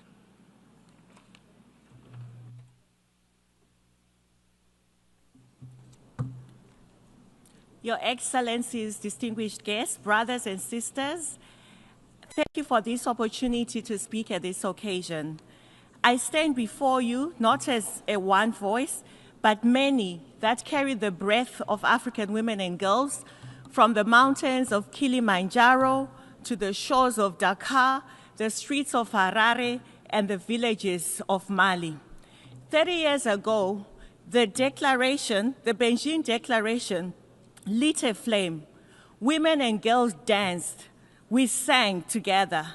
The moment was not only symbolic, it was sacred. It was a covenant. And yes, there has been progress in the areas that Your Excellencies eloquently discussed and share on care work, gender-responsive budgeting, on women, peace and security, on the girl child, and climate justice.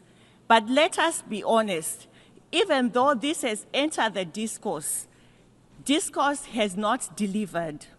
There's been persistent and deliberate gaps, particularly the chronic underfunding of national gender institutions and the many sectors that shape our lives: health, education, agriculture, livelihoods, as well as public service provision. We have seen the erosion of women's organizing and feminist movements. We have seen reversals of hard-won gains and rights undermining our demands and struggle. We African women and girls demand bold, transparent, and participatory accountability. We insist on inclusion of women and girls in all their diversity. Civil society is not the enemy of the state. We are co-creators of development. We are guardians of democracy. We are the architects of liberation. The backlash that we face is not just against gender equality. It's against the truth. It is against freedom. It's against the principles upon which these institutions celebrating 80 years has been founded. We must affirm feminist principles that offer real alternatives to the broken system. Ubuntu, our shared humanity and interdependence, reparative justice for colonialization, debt, and climate harm. Africa each year loses close to 60 billion through illicit financial flows. These are funds and resources that can make a huge impact on women's rights and gender equality. Your Excellency, we also face a lot on our peace as a continent, on the dignity, on the extraction that we see of critical resources in the name of advancing climate transition. We see systematic violence. 80 years of the United Nations, we must not still be debating the relevance of gender equality and women's rights. Not in this generation, not after 30 years of Beijing, not after decades of the struggle. Women and girls deserve a life free of violence, free from the misogyny, free from the technology-facilitated violence that we see.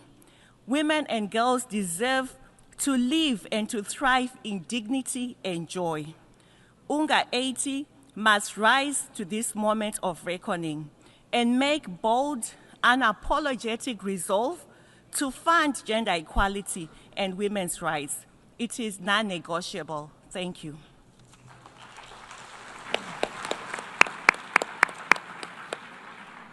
I thank Ms. Kachamba. I now invite Ms. Nadia Murad, Nobel Peace Laureate and founder of Nadia's Initiative, to make her statement.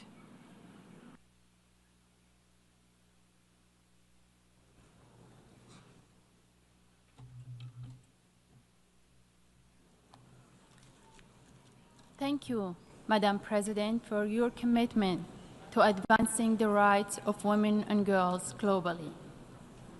Excellencies, ladies and gentlemen, 30 years ago in Beijing, the world declared that women's rights are human rights. Today we gather not only to reflect on that promise, but to ask, are we truly fulfilling it? Progress has been made, more women in parliaments, in classrooms, in leadership. But we are also at a dangerous crossroads. Around the world, democracy is weakening, extremism is rising, and women's rights are under attack. Nowhere is this more visible than in conflict-affected and crisis-affected areas. Millions of women and girls denied the right to education, targeted with sexual violence, or forced into early marriage. Behind these injustices are human lives, mothers, daughters, sisters, and friends, families destroyed, futures stolen. I was once a young woman living in peace until ISIS captured me and countless other women and girls, shattering our lives in unimaginable ways. Hundreds of these women and girls, including my niece, my sister-in-law, and my cousins, are still missing in captivity in Syria. Since my escape, I have met many women who endured unimaginable suffering and whose strength is extraordinary. But strength alone cannot rebuild lives. They need action, they need justice, they need resources. And yet, women's organizations, the lifeline in times of crisis, remain underfunded and excluded. Perpetrators of sexual violence continue to enjoy impunity.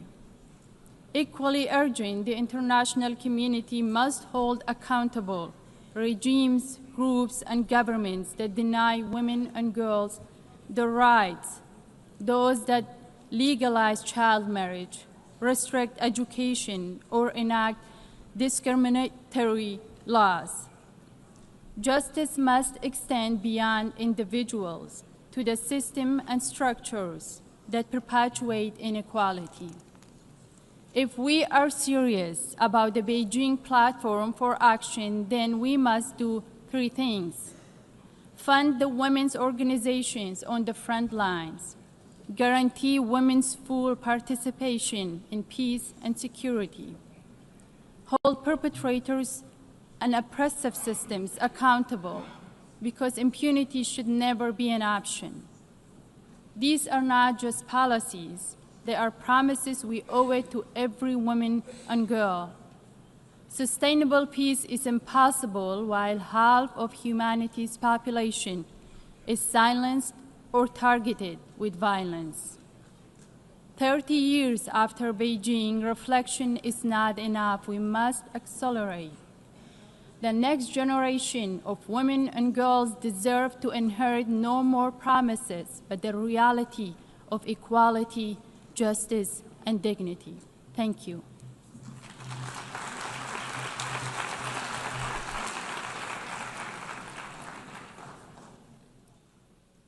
I thank Nadia Murad, and with the wise words from her, we have just heard the last speaker for the opening segment of this high-level meeting. I thank all our eminent speakers once again for their participation and insightful interventions, and maybe we have applause for all of the speakers again.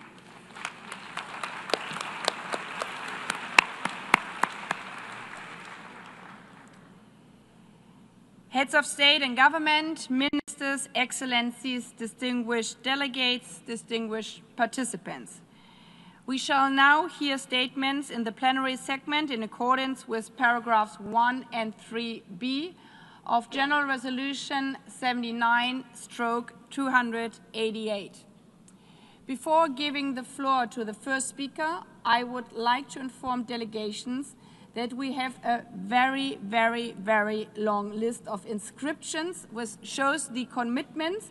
But in order to enable the high-level meeting to hear from as many delegations as possible in the limited time, all speakers are requested to adhere to the 3-minute time limit for statements in the national capacity and 5 minutes for statements made on behalf of a group of states. Delegations are advised that the limit for time statement will be strictly enforced, and I would like to underline that. The microphones will be automatically muted once the speaking time has elapsed. Having said this, I would appeal to all speakers to deliver their statements at a reasonable pace to facilitate interpretation into the 6 official languages of the United Nations, and have always a look at the little clock in front of you. Having said that, it's my dear honor to give now the floor to our first speaker of the high-level meeting convened by the President of the General Assembly on the 30th anniversary of the 4th World Conference on Women.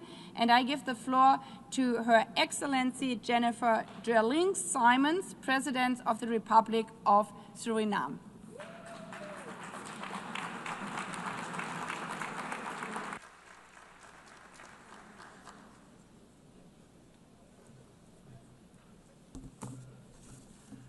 Excellencies, it is with great honor and responsibility that I stand here as the first female president of the Republic of Suriname and also the first member state speaking today as we commemorate the 30th anniversary of the 4th World Conference on Women. This historic occurrence in my country has not only cracked the glass ceiling, but more importantly paved the way for particularly girls to dream about something that was perceived uncommon only about 3 decades ago. Today, we celebrate the work and advocacy of many pioneers at both political and intergovernmental levels in bringing the cause of women's empowerment and gender equality to the center of the global agenda. Madam President, as I pause to reflect of the role of women in Suriname, I can conclude that women of my country historically have always been on the forefront in the fight for freedom, justice, and economic development. Suriname remains committed to the Beijing Declaration and has made gradual progress in strengthening legislation, advancing gender-sensitive policies, and implementing programs to address persistent inequalities. Persistent challenges such as economic disparities, gender-based violence, and underrepresentation of women in leadership. These must be addressed with renewed urgency and vigor. We also face new and have to address new challenges, like the negative influence of social media on the self-image of many girls and young women. In closing, Madam President, Suriname reaffirms its unwavering commitment to advancing the rights, empowerment, and full participation of women and girls in every aspect of life. As a priority action, my government commits to further improve access to STEM education for girls and the protection of women and girls against gender-based violence. Advancing gender equality means progress in achieving sustainable development for all. Working as equals, living as equals, as women and men, we are better together. Thank you. I thank Her Excellency, and again, congratulations for being the first of your kind, the first female president of Suriname. Congratulations.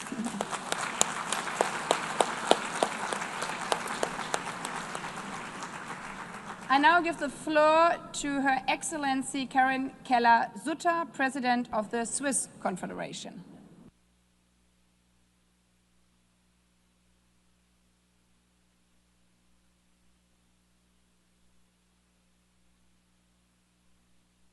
Madam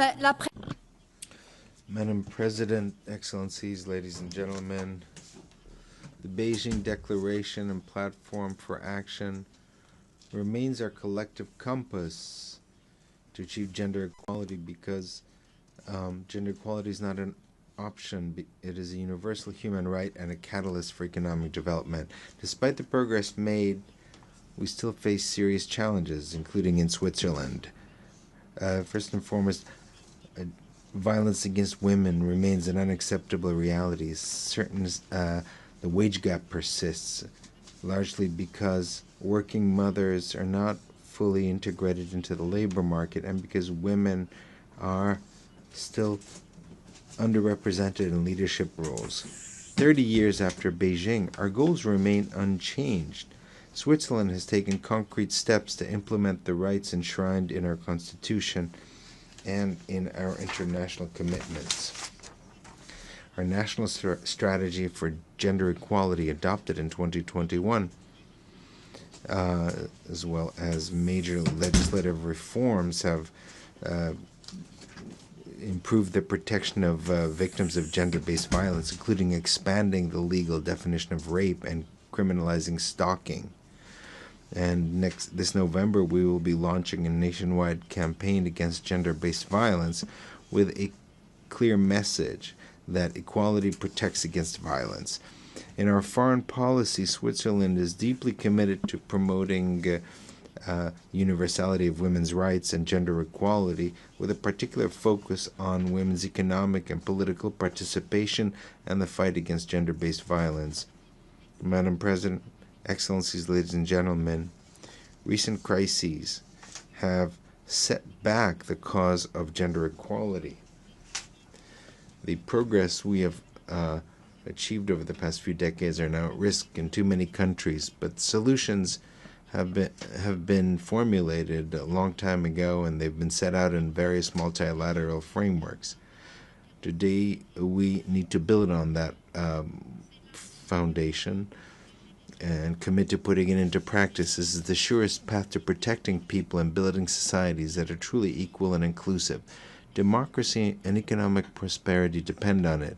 Together, let us make the vision of Beijing a reality. Thank you.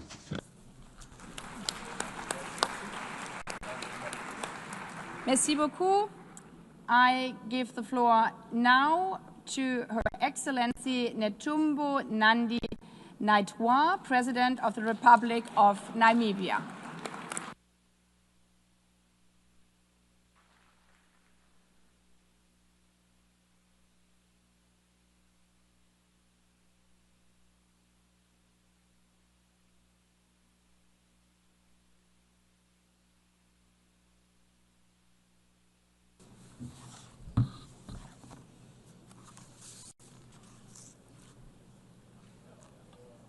Madam President, gender equality and women empowerment have been key priorities for Namibia's government since our independence in 1990. We have shown strong political will through adopting international commitments, including the Beijing Declaration and the Platform of Action, which are domesticated in our national gender policy. 30 years ago in Beijing, we affirmed that women's rights were indeed human rights. Since then, Namibia has always built on the strong foundation of this declaration to draw a strong link on issues related to women and development and access. Our progress in the area of political inclusion and legal frame are grounded in this and underpinned our deep commitment to achieve progress for empowerment of women. As a result of this, Namibia closed 81.1% of its gender gap, ranking 8th globally and first in Africa as per the 2025 World Economic Forum Global Gender Gap reports. As President, I'm happy to highlight our historical milestone. Namibia now has a female president, vice president, Speaker of the National Assembly, and Secretary General of the SWAPO Party, the ruling party in Namibia. And women hold 57% of the cabinet, including key ministries such as finance, health, education, international relations, and trade. Madam President, as we reflect on our progress, we are also aware that our work is far from to be done. There are areas where there is room for improvement, particularly in the area of economics.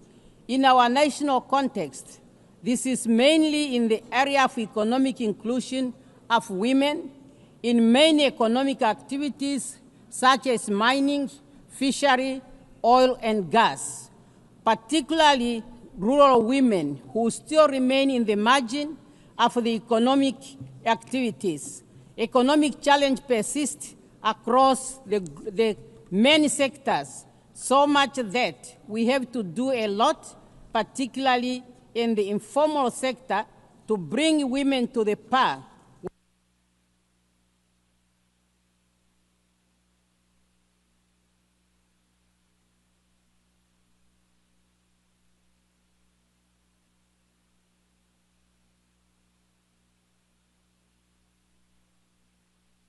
Madam President, thank you.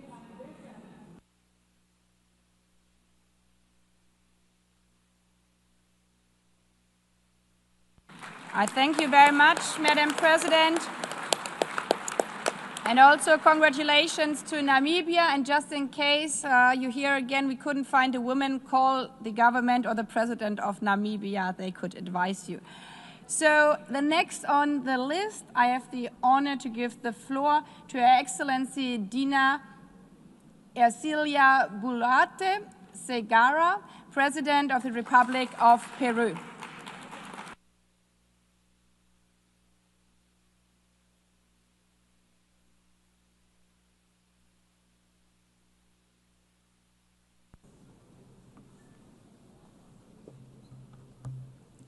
Gracias, señora. Thank you very much, Madam President. 30 years have passed since we adopted the Declaration and Platform of Action of Beijing, a historic landmark that marked the most significant political commitment to achieve the empowerment of all women, adolescents and girls, and the full exercise of their human rights under conditions of equality.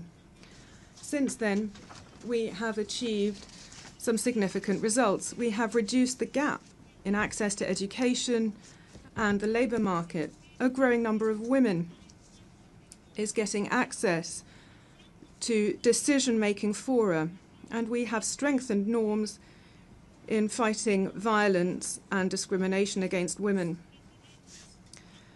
Nevertheless, President, there are still structural gaps that are limiting the development of women and girls.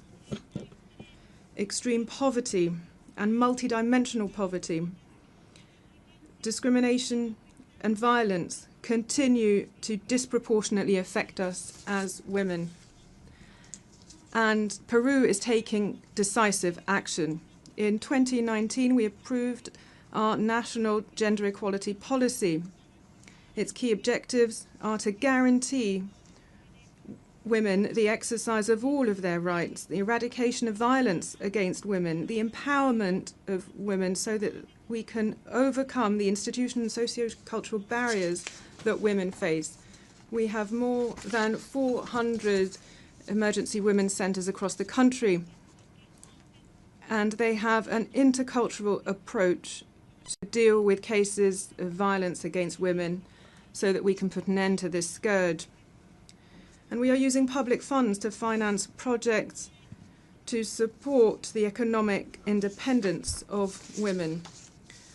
We have also taken steps to legally recognise the right to care and to create a national care system to guarantee this right.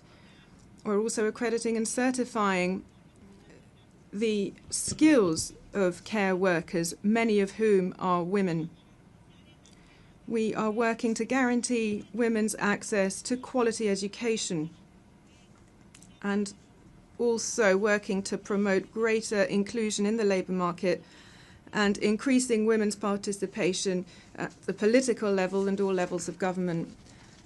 And I'm very proud to let you know that in 2023 we abolished child marriage. Madam President, as the first woman president, the interpreter apologises, the microphone does not appear to be working.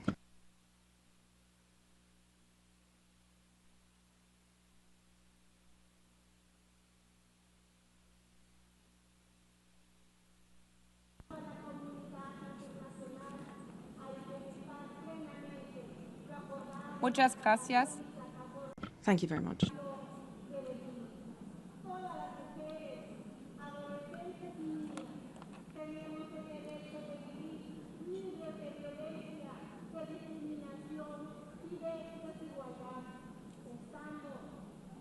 Madam President. Muchas gracias.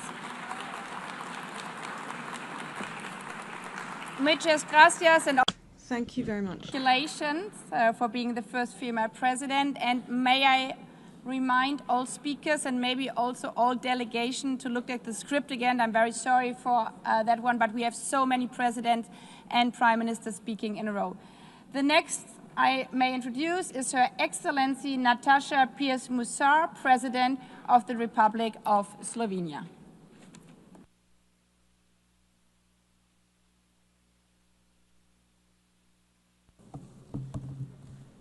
Madam President, Your Excellencies, we need to face a difficult truth. Progress on gender equity has been uneven, and many of our hard-won gains are now at risk. Sexual and gender-based violence, economic inequality, a lack of sexual and reproductive rights, political underrepresentation, and the systemic discrimination of women persist. Real change requires making gender equity a genuine priority, including in peace and security. If not now, when? At a time when the world is facing a record number of conflicts. Conflicts that claim a devastating number of civilian lives, as in Gaza, where 2/3 of the victims are women and children. Simply put, the inclusion of women is a guarantee for peace.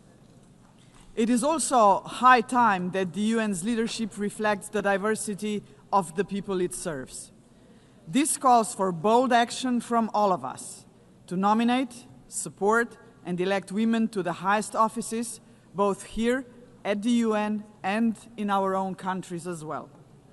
After 80 years, the United Nations must lead by example.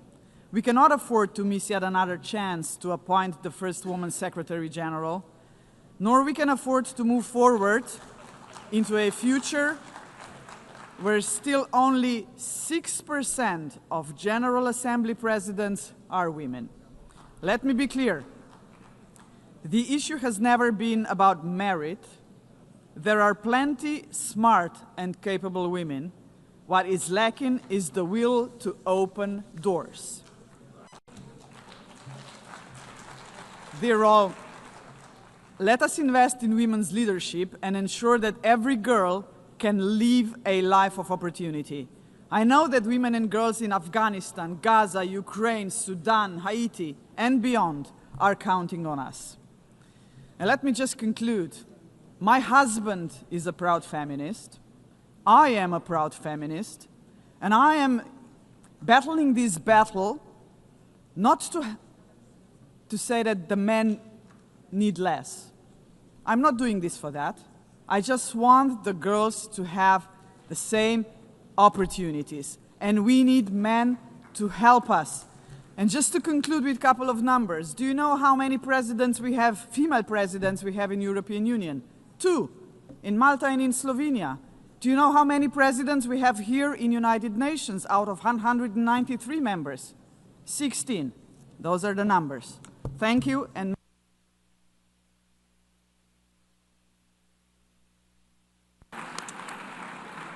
I thank Her Excellency, Madam President, and again also congratulations to you being the first in that role. I give the floor now to His Excellency Daniel Francesco Chapo, President of the Republic of Mozambique.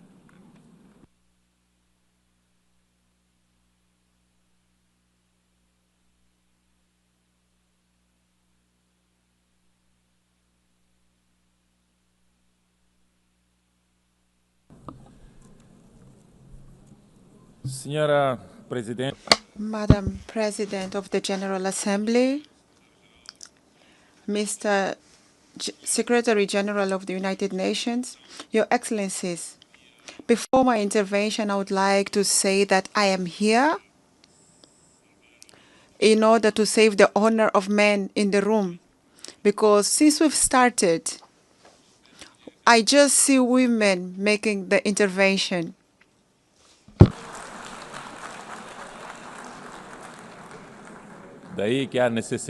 For that reason, I would like to say that we need to have men talking about this topic too. It's an honor to address this distinguished assembly. In a year, we celebrate the 30th anniversary of the Beijing Declaration and the Platform for Action. On this occasion, I would like to reaffirm the unwavering commitment to the women empowerment of Mozambique. This is why the implementation of the agenda of Beijing, we have defined 2 priority areas for all girls and women, namely freedom of poverty through promoting access to reproductive resources and economic resources, zero violence, with a particular focus on eradication of femicide and all forms of gender-based violence. Your Excellencies, since Beijing, we have achieved gender parity in the Council of Ministers and in the Parliament. Almost 50% of the girls in the country are enrolled in all the levels of education. We have increased the number of institutional births from 48% to 65%.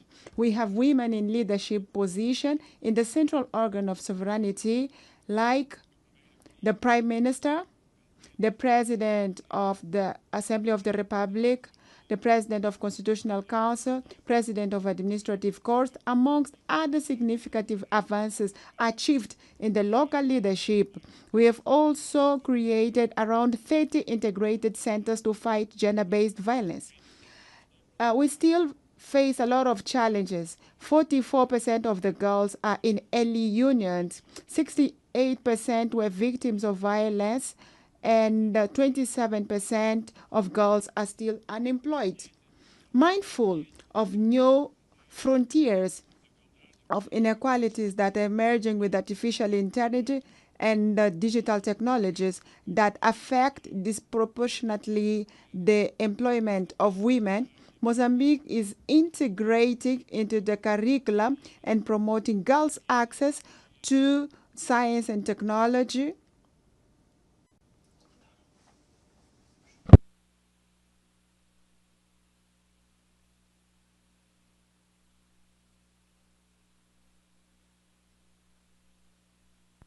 Thank you, Mr. President.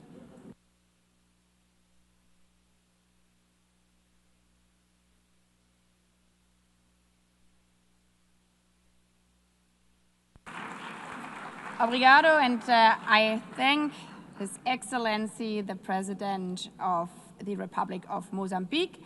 I give the floor now to Her Excellency Hilda Hein, President of the Republic of Marshall Islands.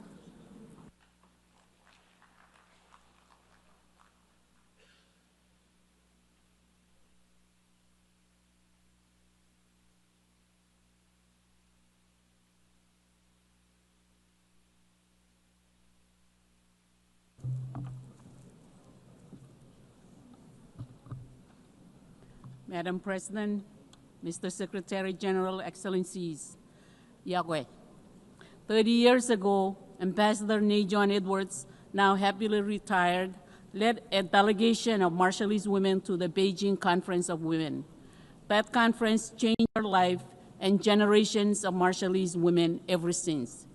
Since the Beijing Declaration, gender is now a core pillar of our national planning.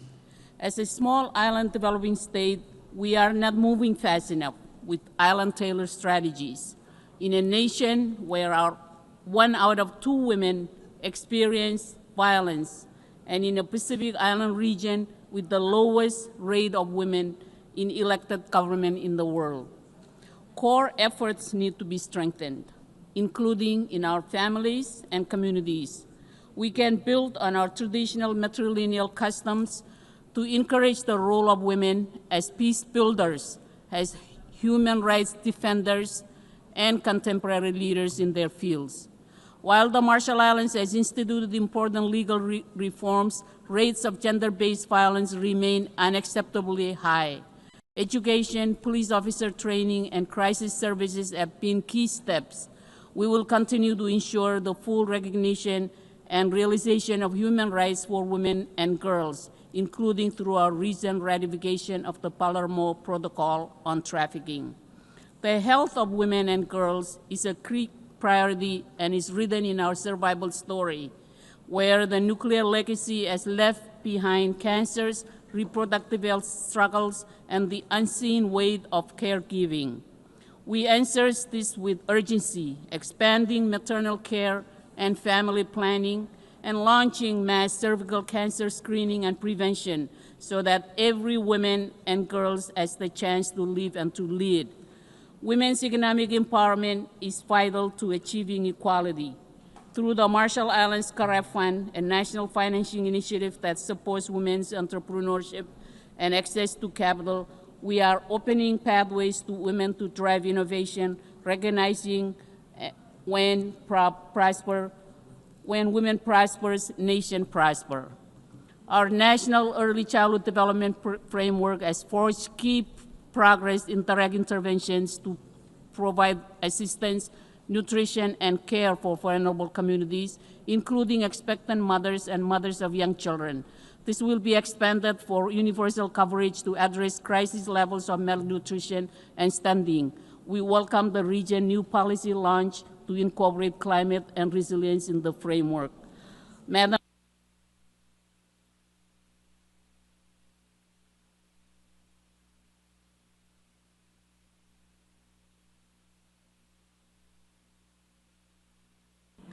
I thank you, Madam President. I now have the honor to give the floor to Her Excellency Gordana Siljanovska-Davkova, President of the Republic of North Macedonia.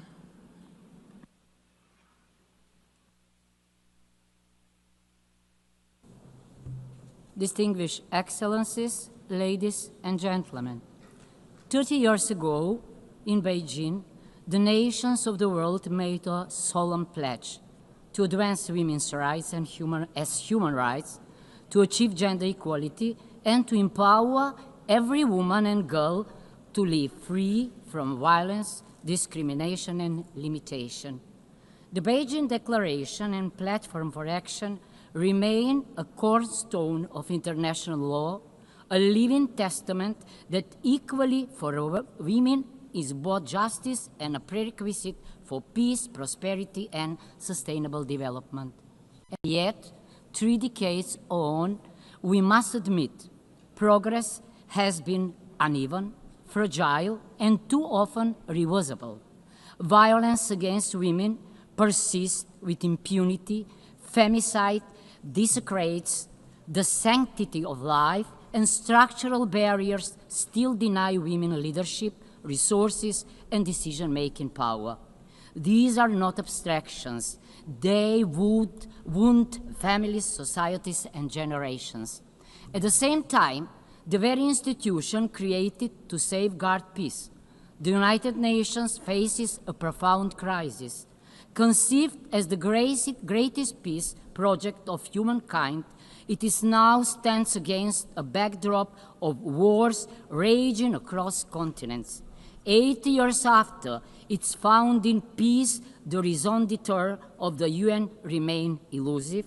Mars still rules when it is time for Venus, embodied in the vision, compassion, and leadership of women to guide our common future.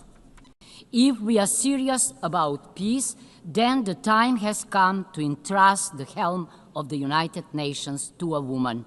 We, the women of the world, together with the children, are the first and greatest victims of war.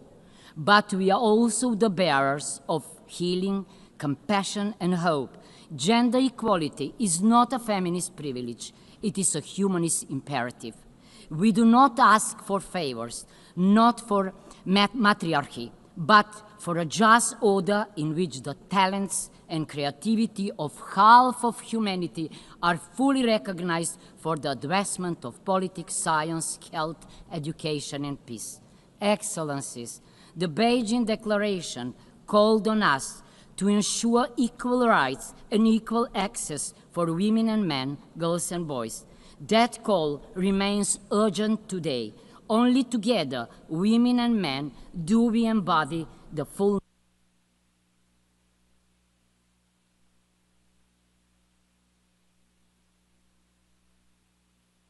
renew our commitment.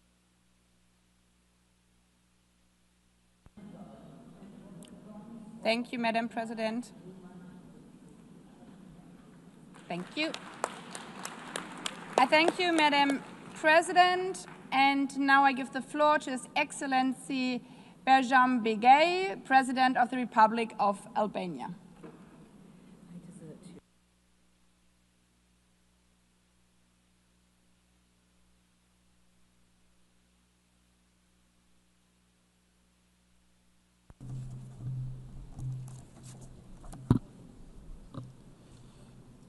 Madam President, Excellencies, it's my pleasure to present at the commemoration of the 30th anniversary of the Beijing Conference an important platform in the global efforts for gender equality and the empowerment of women and girls.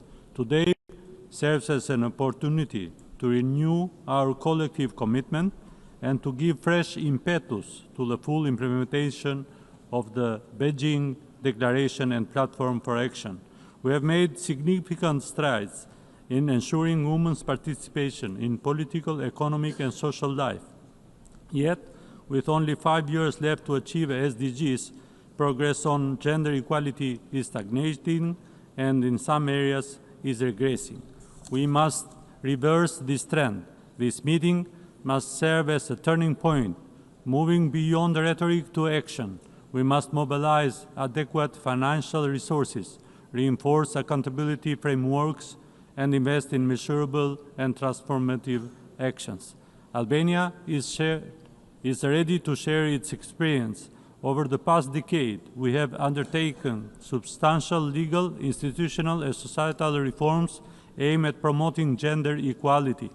Albania has closed the gender gap in education, strengthened women's economic participation, and invested in digital inclusion and entrepreneurship for women and girls. These reforms have been shaped in consultation with civil society and the youth, making gender equality an important aspect of our society. To us, gender equality is essential to sustainable development, social cohesion, and shared prosperity. Albania has pledged two priorities under the Beijing Plus 30 Action Agenda. First, to intensify efforts to eliminate violence against women, and second, to expand the application of gender-responsible budgeting. At a time when conflicts and crises are multiplying, the world needs the leadership and contribution of women more than ever. Their role is fundamental in building peace, preventing conflict, and creating more inclusive and resilient societies. Albania reaffirmed its full commitment to the Beijing Declaration and Platform for Action, to the 2030 Agenda, and to international human rights instruments.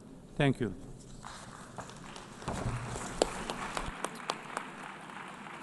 I thank His Excellency President of the Republic of Albania. I have the honor to give the floor to His Serene Highness Prince Albert II of Monaco.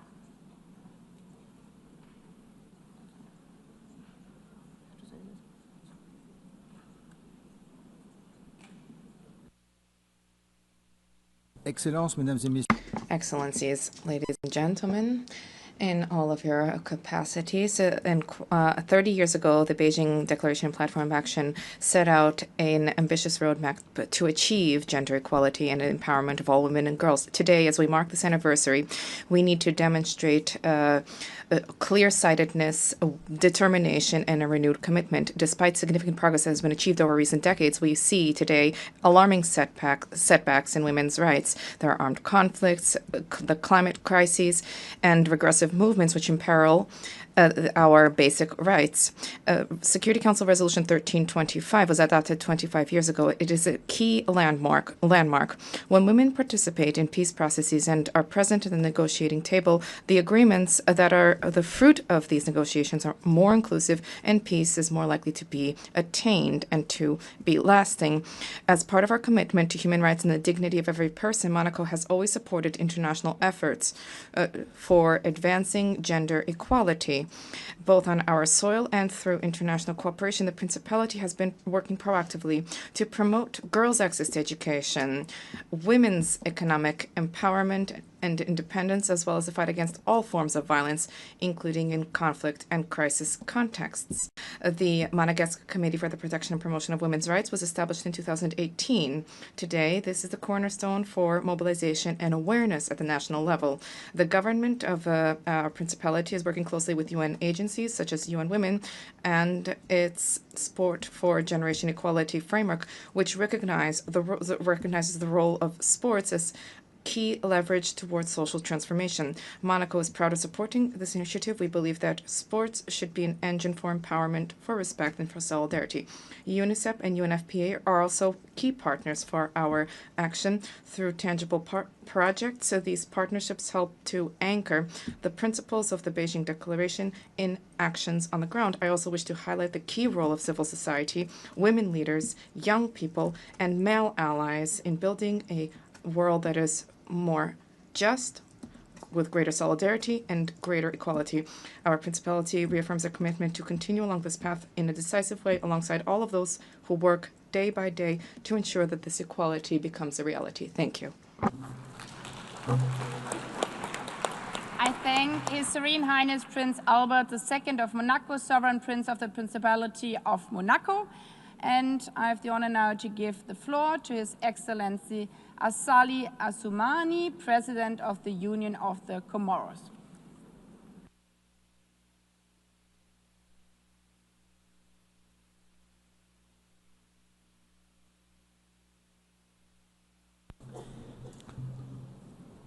Madame la Présidente de l'Assemblée.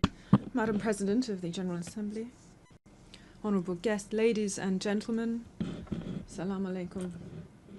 It is a great honour and a real pleasure for me to take the floor on this solemn occasion of the 30th anniversary of the World Conference on Women. This anniversary is a time for us to take stock of the progress that has been made since the historic Beijing Conference in 1995, but also to highlight the achievements and best practices, as well as the continuing challenges when it comes to promoting gender equality around the world. As we are faithful to our international and regional commitments, the Comoros has ratified a number of legal instruments that are relevant to the promotion and protection of women's rights, notably the prevention of all forms of discrimination against women. During the presidency of the Comoros of the African Union, we were proud to hold up the torch of this important cause, and on the 30th of October 2023, our country organized the third conference of consultation of women African leaders on the topic stimulating commitment towards the economic empowerment of women and putting an end to violence against women and girls. Nationally, we have always guaranteed women's rights by protecting them against violence, exploitation, and any form of violence. We have adopted a number of legislative instruments nationally, including the new penal code that makes provisions for the protection of women and children. And more recently, in 2024, we created a ministry dedicated to the promotion of gender equality and training, and there is a woman heading that up. We have also established a national policy for gender equality, and we have developed mechanisms for medical, legal, and other support for victims of gender-based violence. And we also offer special support for women and girls who have been victims. The network of women African leaders is actively involved with local authorities. I have placed the promotion of women at the heart of our priorities, and today women hold positions of responsibility both within the government, the parliament, legal and judicial institutions, and other areas. The interpreter apologizes, the speaker's microphone has been cut off.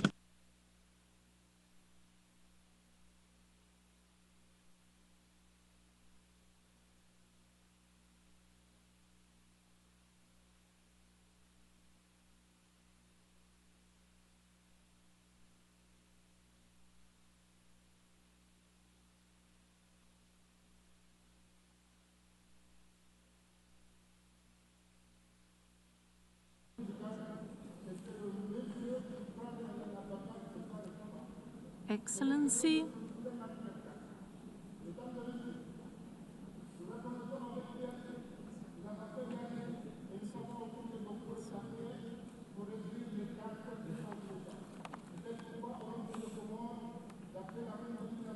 Excellency, kindly conclude your statement.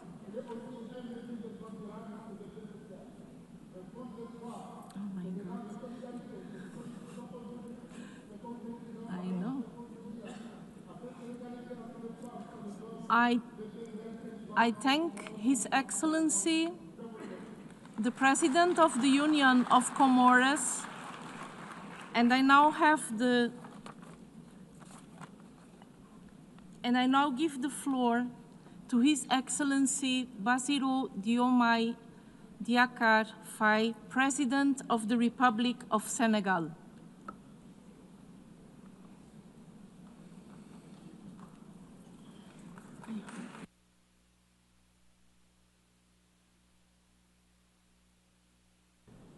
Madam President and General Assembly, members of the General Assembly, distinguished colleagues, ladies and gentlemen, I wish to thank the President of the General Assembly and the Secretariat and the Secretary General for the invitation extended to participate in this meeting. We wish to recall the following. Pursuant to a call for action and mobilization for resources in order to accelerate progress towards full gender equality and empowerment of all women and girls. The Beijing Program of Action has been a turning point when it comes to awareness about the obligation to have greater justice vis-a-vis all women. Progress has been achieved. However, this progress should be assessed on a regular basis in order to identify weaknesses, as well as to make the necessary adjustments to build a fairer and more inclusive society. The commitment to promotion of gender equality and the rights of women means that there is a need to fight against poverty, to guarantee women's access to economic resources, to education, to health care, as well as to enhance women's participation in decision-making bodies, as well as to protect them against all forms of violence and discrimination. This is what we have been doing in Senegal through our public policies and through the Senegal 2050 vision, which places women and young people at the very heart of national citizenship and stability. We have been implementing a progress accelerator to surmount the persistent obstacles to equality with programs which include expanding access for women and girls to education and training, and combating unstintingly all gender-based violence. We are fighting against all forms of violence and discrimination against women and girls, and this struggle needs to be continued with vigor in neither in religion, history, or any affiliation, or any argument can be made for women to be abused, discriminated against, or marginalized. All public bodies, members of civil society, religious and faith traditional leaders, all citizens have an obligation, more than ever before, to mobilize ourselves against brutality, against harassment, against rape, and against all forms of abuse. Together, let us surmount the persistent inequality. Let us work towards a greater partnership among states. Let us prepare future generations, succeeding generations, helping them to live in a fairer, more equal, and more harmonious world. This is a shared responsibility. This is a universal moral duty. I thank you for your attention. I thank His Excellency the President of Senegal, and I now give the floor to His Excellency Faustin Archange Touadéra, President of the Central African